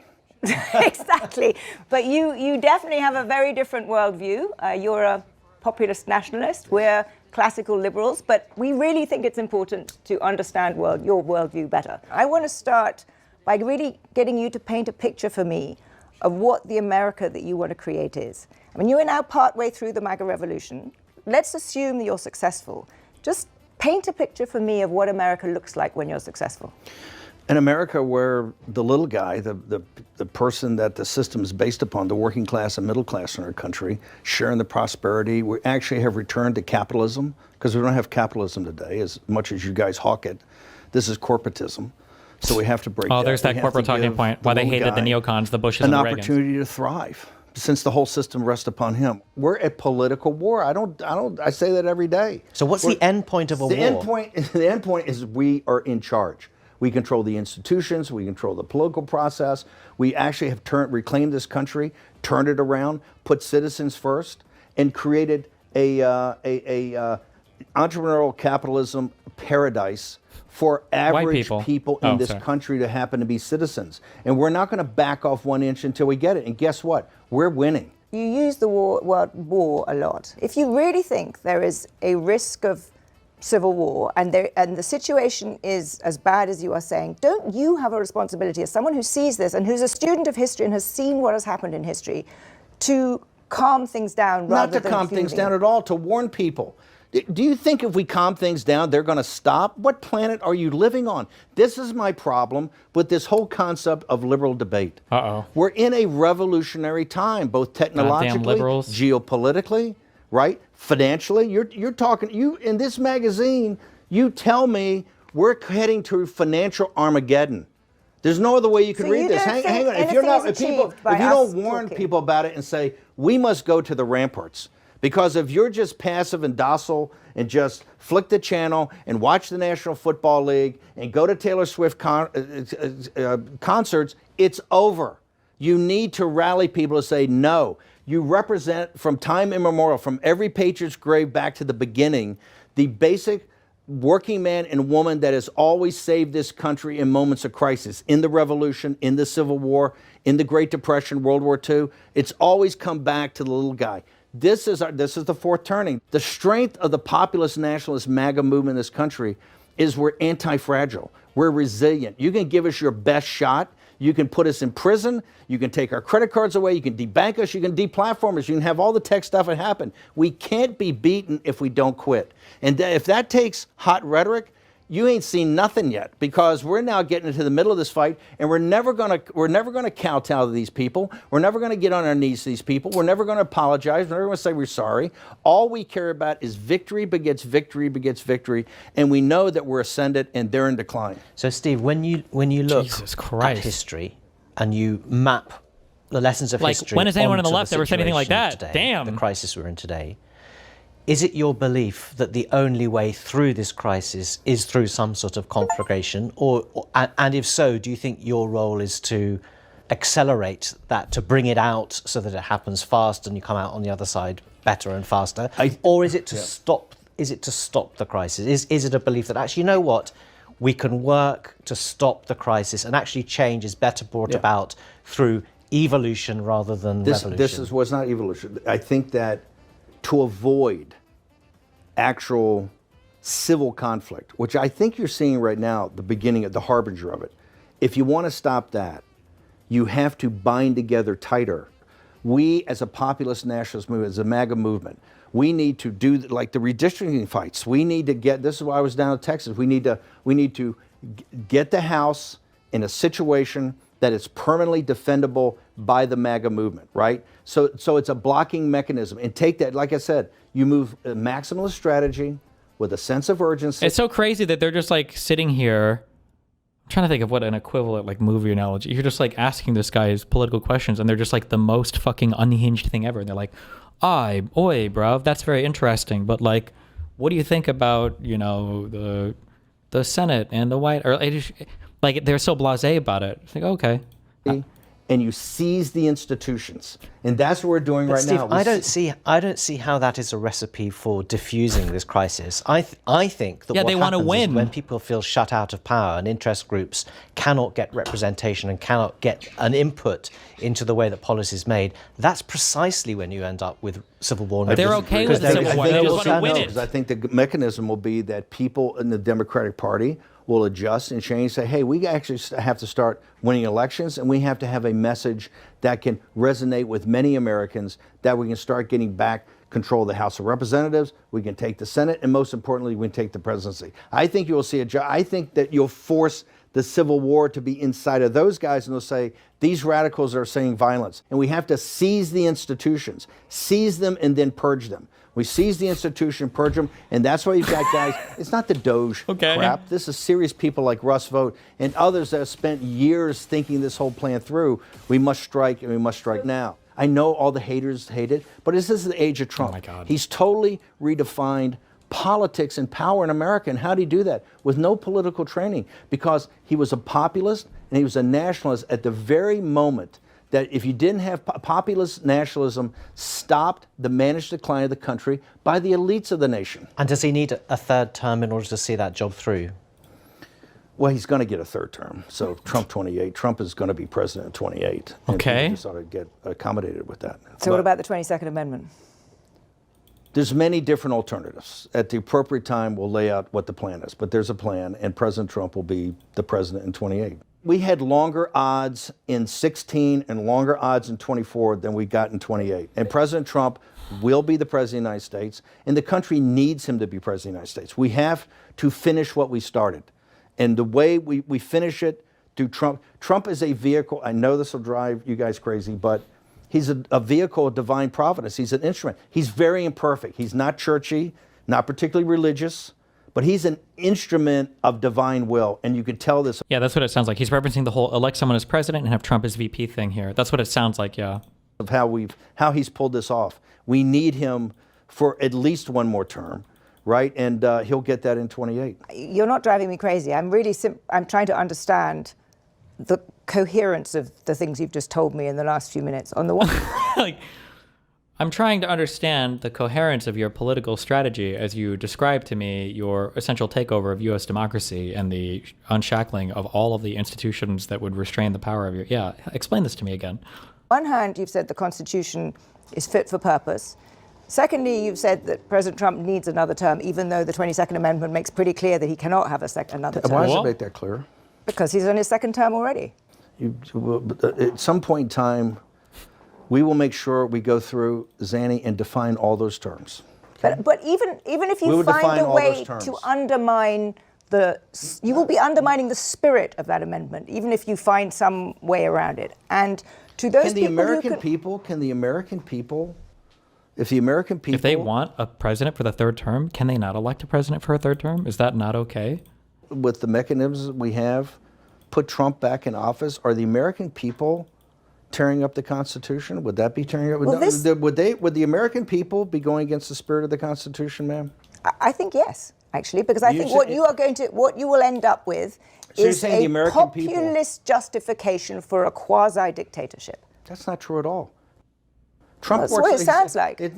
Trump is a dictatorship. Did you just see the compromises he had to make on the big, beautiful bill? Did you see the compromises he has to do on everything? On accommodating Zelensky, on what President Trump? President Trump is nothing but a series of negotiations to kind of keep this thing rolling forward, where he's having trade-offs all the time. Steve, you've just spent the last 20 minutes telling me we have to smash the other side. There's no room for debate. There's no room for compromise. We must smash them. And now you're telling me this is a negotiation. I mean, that's no. I guess that's why it seems to me some kind of tension First there. off, the only way President Trump wins in 2028 and continues to stay in office is by the will of the American people. Okay? And the will of the American people is what the Constitution embodies. And so I think we're going to be in good hands there.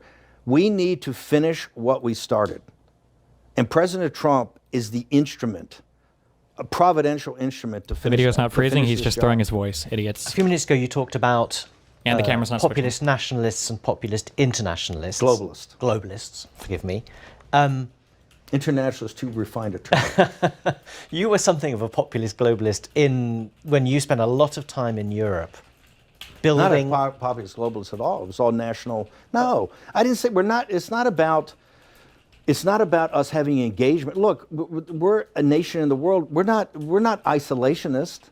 I've never said that. I'm a non-interventionist. I don't want to be in the bloodlands in Ukraine. I don't think the country share, or in the Middle East. It's a sideshow.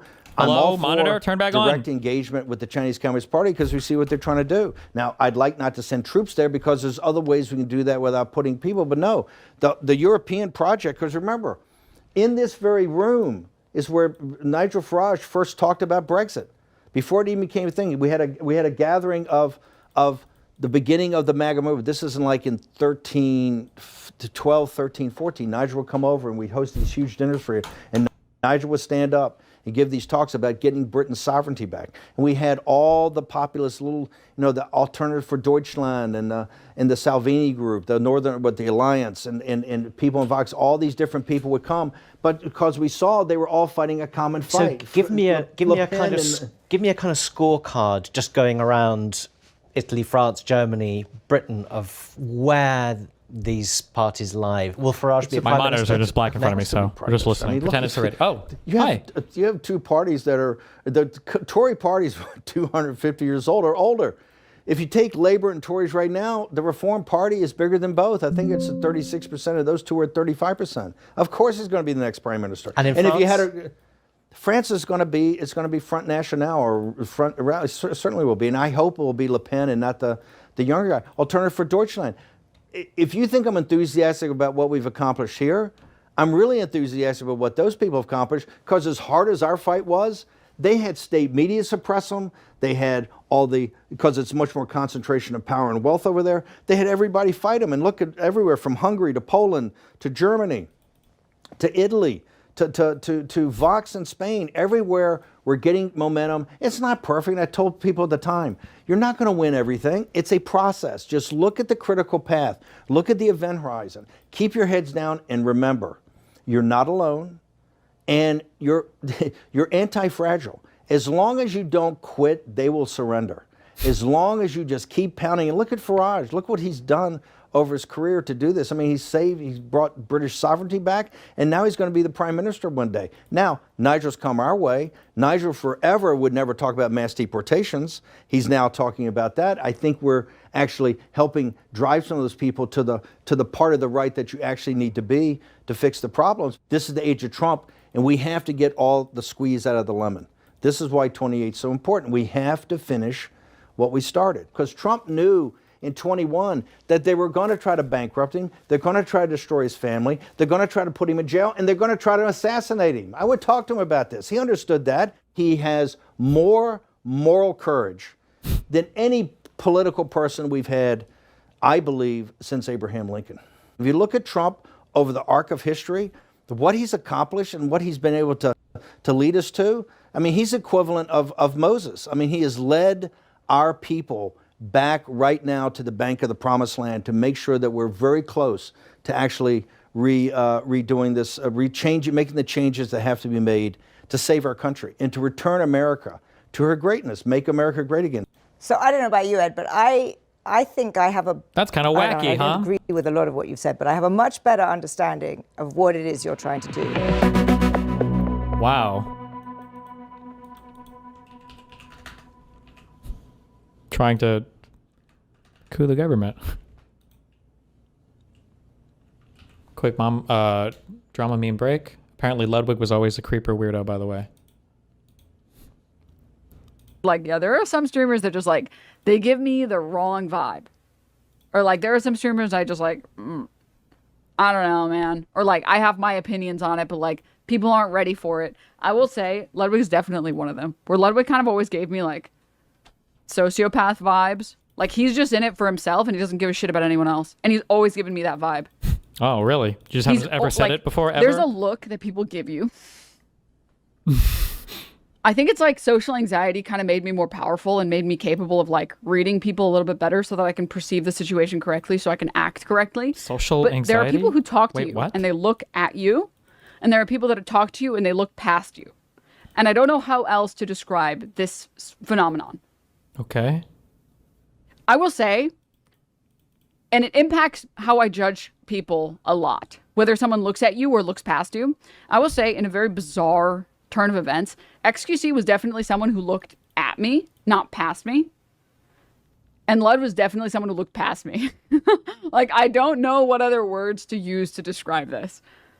If you know, you know. Like, there's a level of, like, I don't want to call it intimacy because that's not the right word. Or rather, people have a certain connotation with that word that makes it into something more like romantic or sexual, and that's not my intention. I mean, like, intimacy in the most platonic way. So I'll try and find a better word, but, like, there are people who, like, hear what you're saying, and there are people that are trying to listen to what you're saying. And this was always a sus vibe. This was always a sus vibe. This was always a sus. I was always like, dude, this guy is definitely just like in it for himself. He's just gonna get his bag and like he's down to get the fuck out. He doesn't care about any of these people. These are like Ludwig has always said that, by the way. That's not like a new thing with Ludwig. The fact that it was so right is crazy. It's so crazy because he's literally saying it in this. He's like, I wouldn't go to any of the fuckers' funerals, and like 2 of these people are my real friends, and that's it. It's like, God damn. Damn, that's fucking cold. That's ice cold. And it's not the thinking it that's the cold part. It's the sharing it that's the cold part. It's not even that Because crazy of a take if to you're separate cold, coworkers if you're from ice your. cold like that, you don't realize nobody else is thinking that way. And when you say that shit, it's weird to other people. Even people who don't fuck with this on, it's like, damn, you didn't fuck with him that hard and you were just like, you were down to farm him when it was beneficial to you, and now that it's not, you're just like, you're dipping. That's ice cold. Holy shit. Wow. For no reason, you're just like, because people are coming in chat and being annoying? Damn. That's it? Just people being annoying?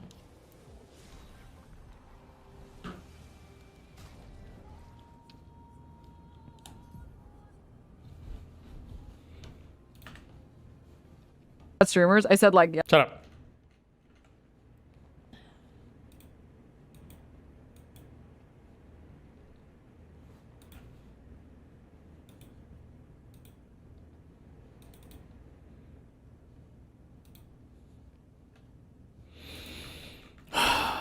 This one next, our queen.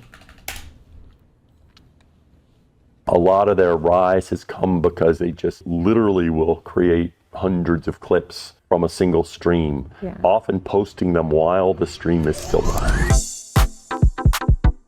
As live streaming becomes an increasingly dominant form of entertainment, Twitch is at a crossroads. On one hand, the platform is an undeniable powerhouse in the live streaming space. It has evolved from a primarily desktop streaming platform to a mobile streaming app that facilitates hours of just chatting and IRL streams. Soon, you'll even be able to stream to Twitch via Meta's AI Ray-Ban smart glasses. But not everything is rosy. The platform has struggled to effectively monetize, monthly usage has fallen off since 2020 peaks, and it's facing increased competition from TikTok Live and YouTube. The culture on Twitch has also been called toxic and hostile for women creators. Dan Clancy is the CEO of Twitch, and it's his job to navigate these choppy waters. He sat down with me this weekend at TwitchCon to discuss how Twitch is evolving, its broader role in the creator economy over the next 10 years, increased competition from Hollywood, and how he thinks about balancing streamers' creative freedom with safety concerns. Here's our interview. Dan, thanks so much for chatting with me. Great to meet you. Also, huge thank you to Stream Elements for setting all of this up. Oh, no. The fuck is this so laggy? Bro, my computer's fucked. Hello? Don't. You can do it. Okay. Stop. It's done lagging now. No, it's not. Oh my god.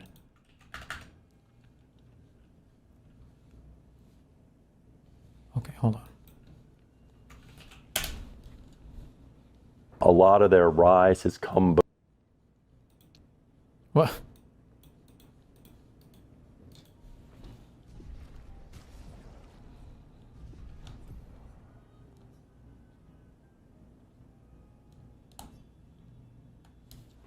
Hold on. I'm restarting this. That fixes every problem always.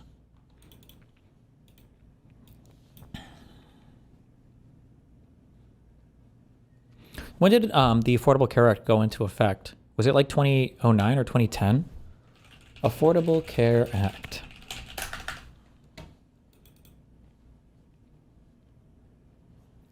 Went into effect in 2010.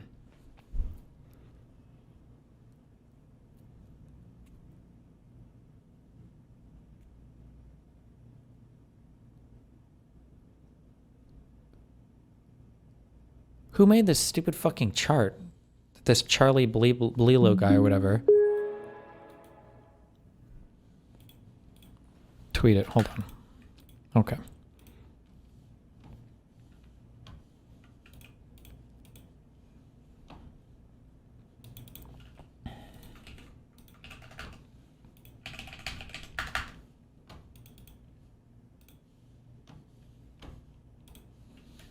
Are we done lagging, please?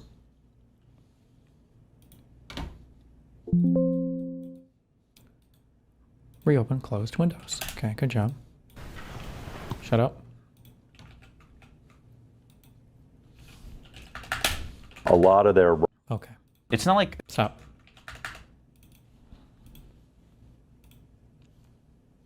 We're on in normal mode.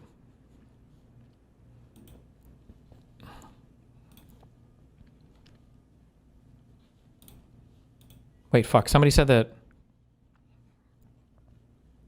Ted Cruz retweeted this, did he? Average U.S. family health insurance premium. That's a 365% increase since 1999, 6.1% per year. Note, U.S. CPI inflation has increased 2.6% per year. Supposedly this was like tweeted out to prove that the Affordable Care Act sucked. First of all, is this even drawn to scale? Oh, here's Ted Cruz's. This is what Obamacare produced. Meanwhile, health insurance company profits have doubled. Some of us told you this was exactly what was going to happen. Okay. 27,000 versus 5,800. This is almost 5 times as much.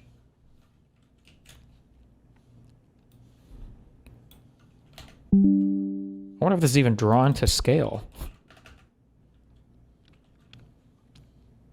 So I should be able to take this here and stack about 5 of them over here.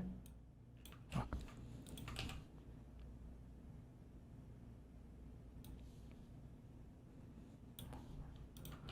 Maybe it is. Why is this so hard?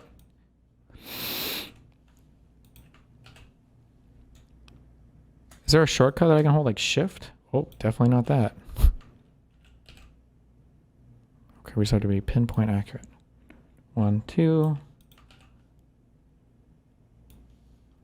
3, 4, 5. Okay, maybe it is accurate to scale. The numbers are the numbers don't make the ACA look bad though.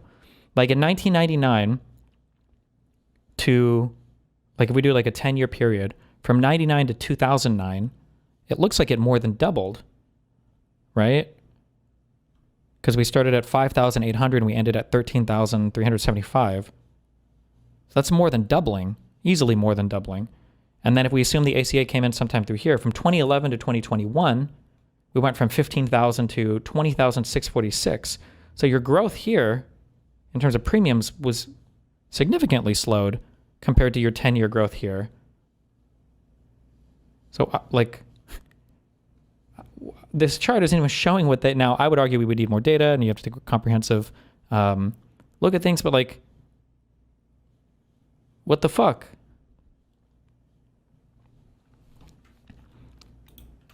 Wait, compare some bars.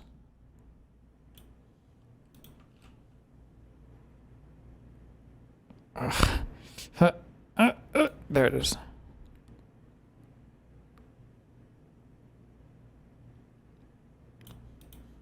I think it's the correct scaling. I think it is. It just looked weird. But yeah, this is not even showing what they wanted to show. Somebody said they linked it with the percentage change across the bottom. Oh, 22%, 28%, 20%, 10%, 11%. And then when the ACA comes in, sometime right here, 14%, 8%, 8%, 7%, 9%, 7%, 8%, 13%. Like, that's crazy. Wait, did you tweet this out at all, or?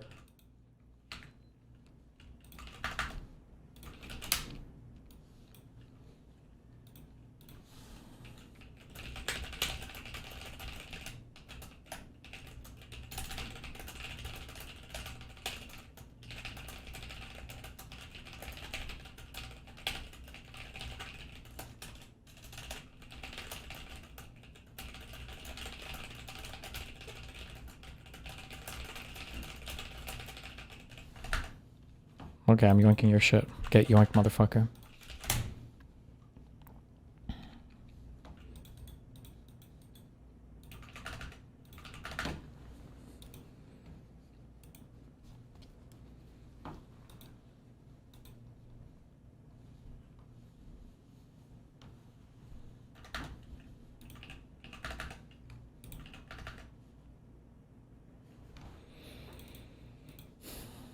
Rise has come because they just literally will create hundreds of clips from a single stream, often posting them while the stream is still live. That's crazy, Dan.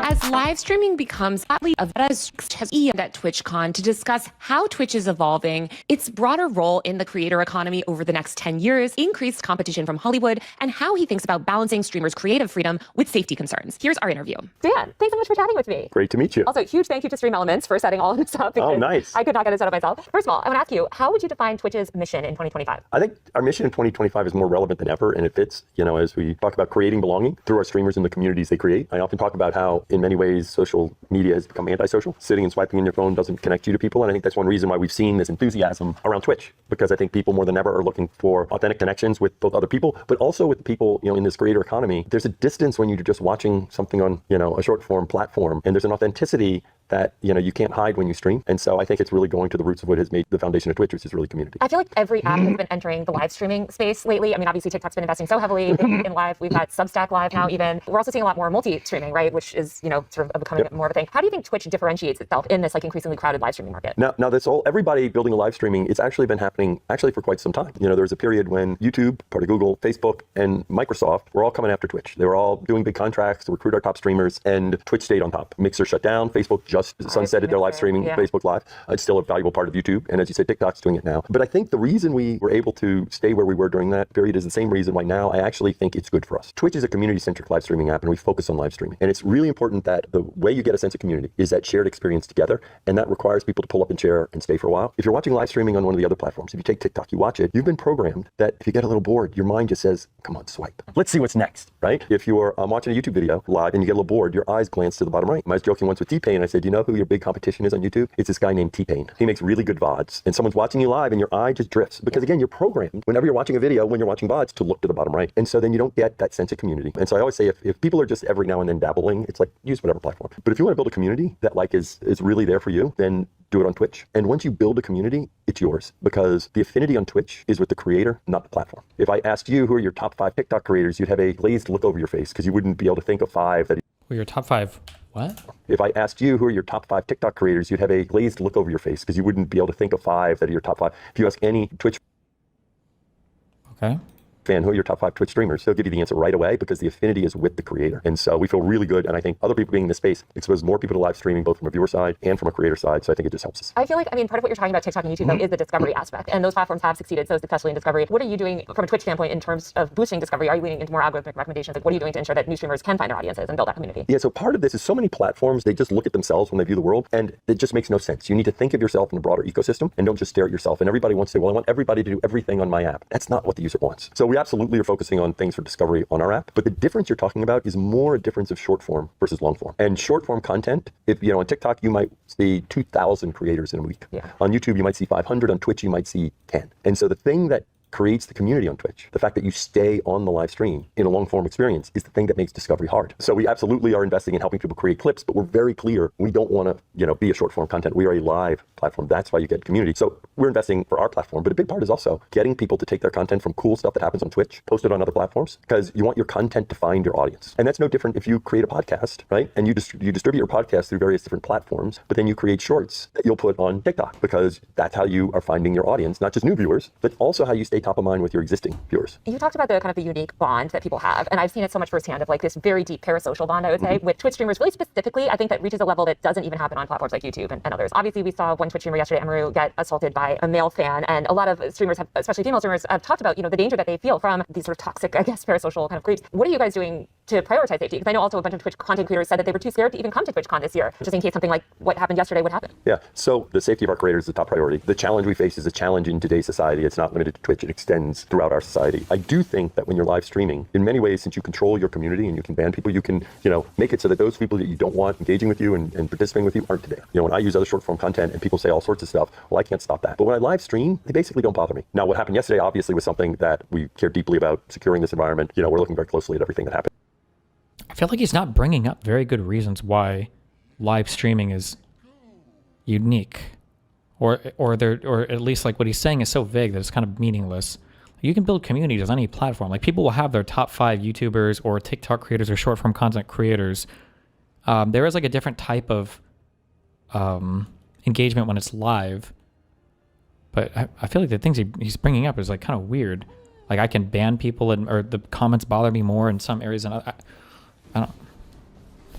There, what happened, and you can ban people, you can. So the safety of our creators is the top priority. The challenge we face is a challenge in today's society. It's not limited to Twitch. It extends throughout our society. I do think that when you're live streaming, in many ways, since you control your community and you can ban people, you can, make it so that those people that you don't want engaging with you and participating with you aren't there. When I use other short form content and people say all sorts of stuff, well, I can't stop that. But when I live stream, they basically don't bother me. Now, what happened yesterday obviously was something that we care deeply about, securing this environment. We're looking very closely at everything that happened there, and I care deeply about Emmy. She's a friend of mine, and so I want to see how we can support her to do that. But this is just something we have to keep working on. I think everyone identifies our tools in terms of trust and safety as the leaders in the industry about helping creators, but that means there's always more work to be done because that's the world we live in now. Demi had posted earlier today that I guess this ban was allowed to cross multiple barriers at TwitchCon. Why should, I guess, streamers try? Like he's talking about like banning people in chats. That wasn't really what happened with Emmy. I don't know what the implication is. I'm so weird.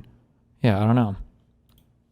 Ask Twitch to keep them safe at TwitchCon, because I feel like simultaneously this has been such a secure event to the point that even like journalists have had struggle. Like, you know, it is very secure, but you know, here's this man that just walks up and is somehow able to bypass all these things. So why should they trust the platform when slip-ups or, you know, issues like this? Now talk more about banning people from chat. I think you towards some of what we do in terms of security. The reality is, even as you do a lot in terms of security in today's world, there are challenges that can present themselves, especially when someone is putting themselves out there, right? And so, you know, we try to work very closely with each creator about putting what themselves they want to do out and there? what works for them. So I don't want to get into any, you know, specifics or details, but part of that is working with creators. Working with creators? Didn't you ban her security guy? Ramping it up to make sure creators know that we have the resources there to help them figure out what's right for them. We've also seen this record assault on free speech by the Trump administration and efforts to increasingly target online speech, obviously targeting platforms like yours. What are you doing to protect freedom of expression on the internet? The good news is, so far, I think we already were in a slightly different place. You know, we have a set of community guidelines that focus not on what you say, but how you say it, okay? And we're very serious about trying to figure out how to apply those consistently across.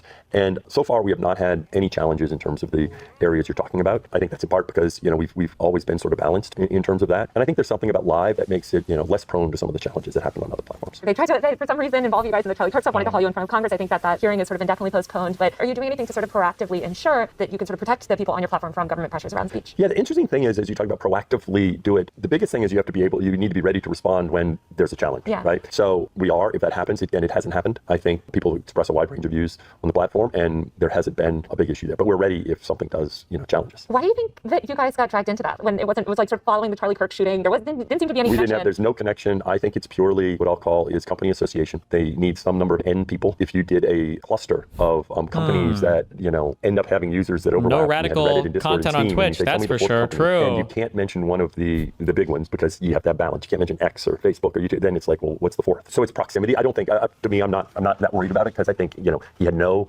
experience. We do not have this problem of radicalization on Twitch. It's a public forum. We don't have these private groups. One way to think of it is, if you really view this from a honest and sincere perspective, these things are trying to get information. And to be honest, they probably don't know that much about Twitch, right? They're not Twitch users. So I feel really good that we have, in terms of them trying to understand this landscape, they'll realize, oh, Twitch doesn't really fit with these other ones. Yeah, and I feel like we're talking about a group of lawmakers that probably don't know how to turn their computers on, so I don't know how familiar they are with Twitch. I mean, it seems like a lot of people in Congress are certainly familiar with figures like Hassan Piker, who was brought up at the mayoral debate for some God knows reason why. And I'm curious, like, when you look at top talent and also efforts the to 9/11 guy was brought up in a New York City mayoral really debate. Intense, like, pressure campaigns that come from sort of like other big voices online, even the media, to deplatform, censor people. How do you guys navigate that as a platform, and what do you do to ensure that big creators can continue to remain on Twitch? Because we've seen other platforms cave to public pressure to deplatform their own creators. Right. I think a big part of it is having a clear North Star. Like, you need to understand what your policy is and what you think is right, and then you need to be willing to just consistently apply it. The reality is, in today's social media world, no matter what you do, there will be those people who want to attack you in some. So you can't make decisions to avoid any type of, you know, backlash from some vocal group. No matter what decision you make, you're going to have that. So given that, you can't do it by trying to avoid or ban or whatever, right? You just have to say, okay, what do we think is right for our platform? And then just stick to your guns, and over time, that's going to make sure you can continue what you're doing. Because as you say, it's important for our creators to feel like we're going to consistently apply these things. Yeah, I mean, I feel like that is so well and good, and obviously I agree with you, but then it's really hard, and I empathize with executives going through this when you are in the midst of those campaigns and people are calling your advertisers, right, or targeting these people, like, to really hold firm. And I'm curious, you know, has it ever been difficult to navigate that, especially with Amazon as a sort of a parent company as well? Well, I mean, I think Amazon's been very supportive. Some of this is you just got to play the long game. That's one thing I have to do. At times people will attack me, and you just need to look forward and realize, nope, keep going, play the long game. This is the world we live in now. Yeah. Speaking of Amazon, you know, Twitch sort of started out, or was acquired a long time ago, right, as sort of build out Amazon Gaming. It's sort of gone through like all these different iterations. I'm curious, you know, I think Twitch has had 4 years of declining users, struggling to make a profit. How should creators feel about the future of Twitch? And, you know, Amazon is have you ever worried, I guess, that they're concerned about the fact that Twitch isn't growing or that it's not meeting their ultimate goals? Well, this is what I'd say. The one part, as you're saying, that I would disagree with in terms of when you say struggling to make a profit. Okay. Ultimately, the question is, do we have a sustainable business that works? Part of what we've been doing is looking really closely at how we run the business, right? We used to have a different approach in terms of doing these contracts with creators that were expensive, and we made a number of, you know, tough choices with, you know, like Korea, which was not something that, because of the streaming costs. And actually, I feel very good about where our business is right now, you know, in terms of what I'll call is the sustainability. We don't talk about where we're at now in terms of, you know, profitability is this one point in time. Really, what you want to do is understand, does our business work? When you look at the cost of content the cost of streaming, the cost of running the service. We've slimmed down our organization. So I feel actually extremely good about the health of the business. In fact, we've been doing very well in terms of the health of the business, continuing to ensure it's sustainable. It is the fact that, with the broader dynamics after COVID, but it's interesting, and I don't have it right here, when I look at the curve of our usage, if you just ignore these peaks during COVID, you still see this pattern like this, right? If you drew a line from what was happening before COVID to where we are right now. 2020, basically. So 2020 right. was the If you look at 2016, if you look at 2016, 17, 18, 19, and then you look here, you see what's a line. It's just, it happened to do this. Right, and I think that's because people had so much time, and then they were still connected, and slowly, with Twitch, it just kind of slowly, drifted out. But what we actually see, the interesting thing, when you look at what I'll call the kind of cultural significance of Twitch, it's never been higher. Yeah. Right, and so too often, I think we get caught up in these one metrics, right? Especially the ones that third-party services can ping. Yeah. Third-party services don't see how much money our creators are making. Yeah. It's not in our API. And by the way, third-party services, because they're actually estimating based upon, when we eliminate viewbots, third-party services detected that as viewership going down. It's like, no, viewership didn't go down. Our internal metrics were never, dealing with these viewbots. It's just you were dealing with them. And now we eliminate them. So now you infer this, and it's like, no, we don't. So they could detect viewbots the whole time, but they weren't doing anything about them? When you look at that, but if you think from a cultural impact, it's never been bigger. I agree with that. I recently wrote actually about this in the Hollywood Reporter about kind of the impact of live. It seems like live is this ascendant format. At the same time, we're entering this new era of social media, though, that is AI driven, and it seems like this era of mass broadcast social maybe is also sort of more declining. People are not so interested in posting publicly to everyone all the time. There's the rise of private social platforms. So I'm curious how you think about that cultural relevance and building that cultural relevance and maintaining that cultural relevance into the next decade as we have the rise of all these new sort of synthetic forms of media. Well, of course, you never know how these things evolve, and I think any business is prone to see the positives as they think through these futures and say, yeah, but it's good for me. Right? That's just. But I honestly do think, in terms of what makes us tick as human beings, we evolved to seek community. That's how we survived, and every part of our being is designed to connect with other people. And there are these things that act that and give the impression of that, but an AI bot is not connecting with another person. It isn't. And so, for example, whenever people talk about AI and Twitch, I'm like, I'm not worried about AI bots taking over Twitch. If all I'm looking at is a photo, I didn't actually have there's a photo on Instagram. That's actually not a real connection. It's a two-dimensional photograph, right? And so, the two-dimensional photograph, that maybe AI, takes over two-dimensional photograph. But I will say we are four-dimensional people, because obviously we live in three-dimensional space, but in fact, all the emotion, everything else about who we are and how we change. And so I actually think with all those changes, it's almost like it fits perfectly, because more and more people are going to be yearning for some type of authenticity in their lives with other people. One thing that I've noticed a lot is Twitch is very male-oriented. It seems like there's a lot of male creators. When I spend time in more female-oriented, live stream spaces, the Like to Know It app, has this live stream space. TikTok Shop is huge. How do you think about cultivating that female creator viewership? And are you thinking live streaming shopping is so popular, and it is really popular, and especially with the women lifestyle influencers? Are you leaning into that at all, or experimenting in those spaces? I don't know the exact stats, and BuzzBee can get them, but more and more in terms of our viewer base, it's more and more women, right? Same thing in terms of streaming. You look right now on the trip up here where you've got Cinna and Extra Emily and Emmy and Bonnie doing a trip together. There's just lots of women that are doing well in streaming. It is the fact that sometimes pure hours watched, gaming generates a lot of bulk in hours watched, right?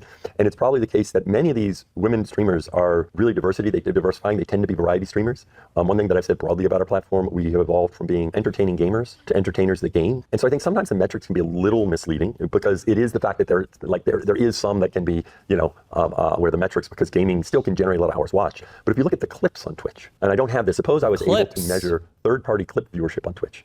I think you would see a lot of third-party clip viewership of women streamers. We see that. We have an effort bringing over lots of folks that have been building on other platforms, YouTube, TikTok, Instagram, and a lot of women streamers there. So I do think that as live streaming evolves, interestingly, I think it's better suited for women streamers and viewers. That kind of community connection is a role that often women have played in our society, right? And when you think of other shows, other things, I think live streaming fits well for that. Well, the content creator industry as a whole is female dominated and was built by women and continues to be community. In other words, this kind of desire for community is something that fits very naturally. So I see, as we continue to evolve kind of more broadly, I see women playing a bigger and bigger role. You bring up shopping. It's something we're always keeping an eye on. Obviously, it's really big in China. Amazon has a live shopping which a lot of female influencers are on and have found huge success.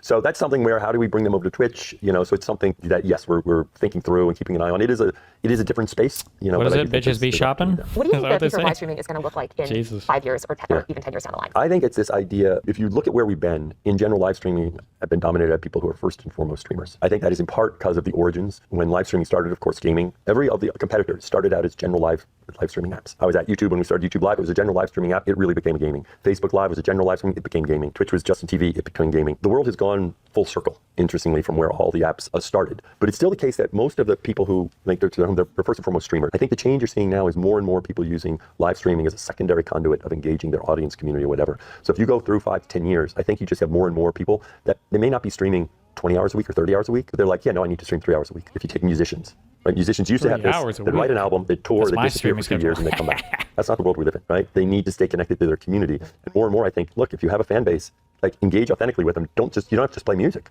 Do something you love, right? Knit. So I think you'll see more, and we see that right now when you see, Knit. the stud buds with WNBA. Love the stud buds. Yeah, like Obsessed with that. I think that is the poster child. Think of more and more these folks that are doing it when it works for them, but they don't have to do it all the time. And so if I'd say with 5 to 10 years, it's like everyone that's an entertainer, athlete, musician, influencer. So streaming just becomes another content format, almost like short form is a content format. I agree with you on that, actually. And I think that people have been predicting that switch to happen. And I don't think since 2015-ish, even before, but I think you're probably right. Another thing that, is big right now in this sort of creator world is this shift and this sort of like merging with traditional Hollywood. You're at the Screen Time conference last week. And it seems like a lot of these social platforms and really the creators on the social platforms are doing these big time deals with, Darman doing like a Tubi deal. Samsung is giving all these deals to creators. Like it seems like there's just this Darman? What do you think of this sort of The like merging guy of that does a traditional YouTube video? entertainment with the creator space? So obviously we encourage it. I think it's a Or is great this a opportunity different for person that creators. I just- think the world is just becoming more what I'll call creator centric. And I think that is about that kind of connection. When you think of Hollywood movies, right, a movie creates a character.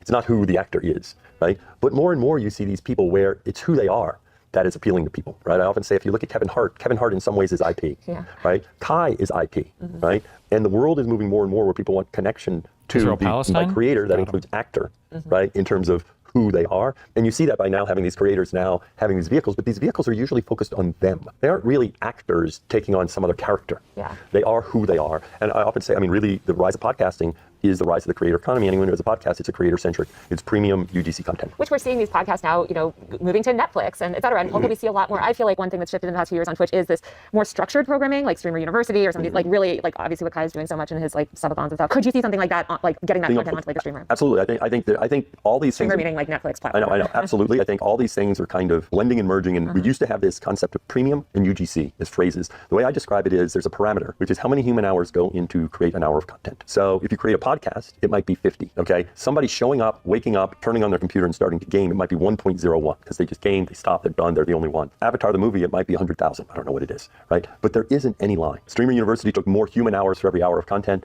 Mafiathon took a certain number.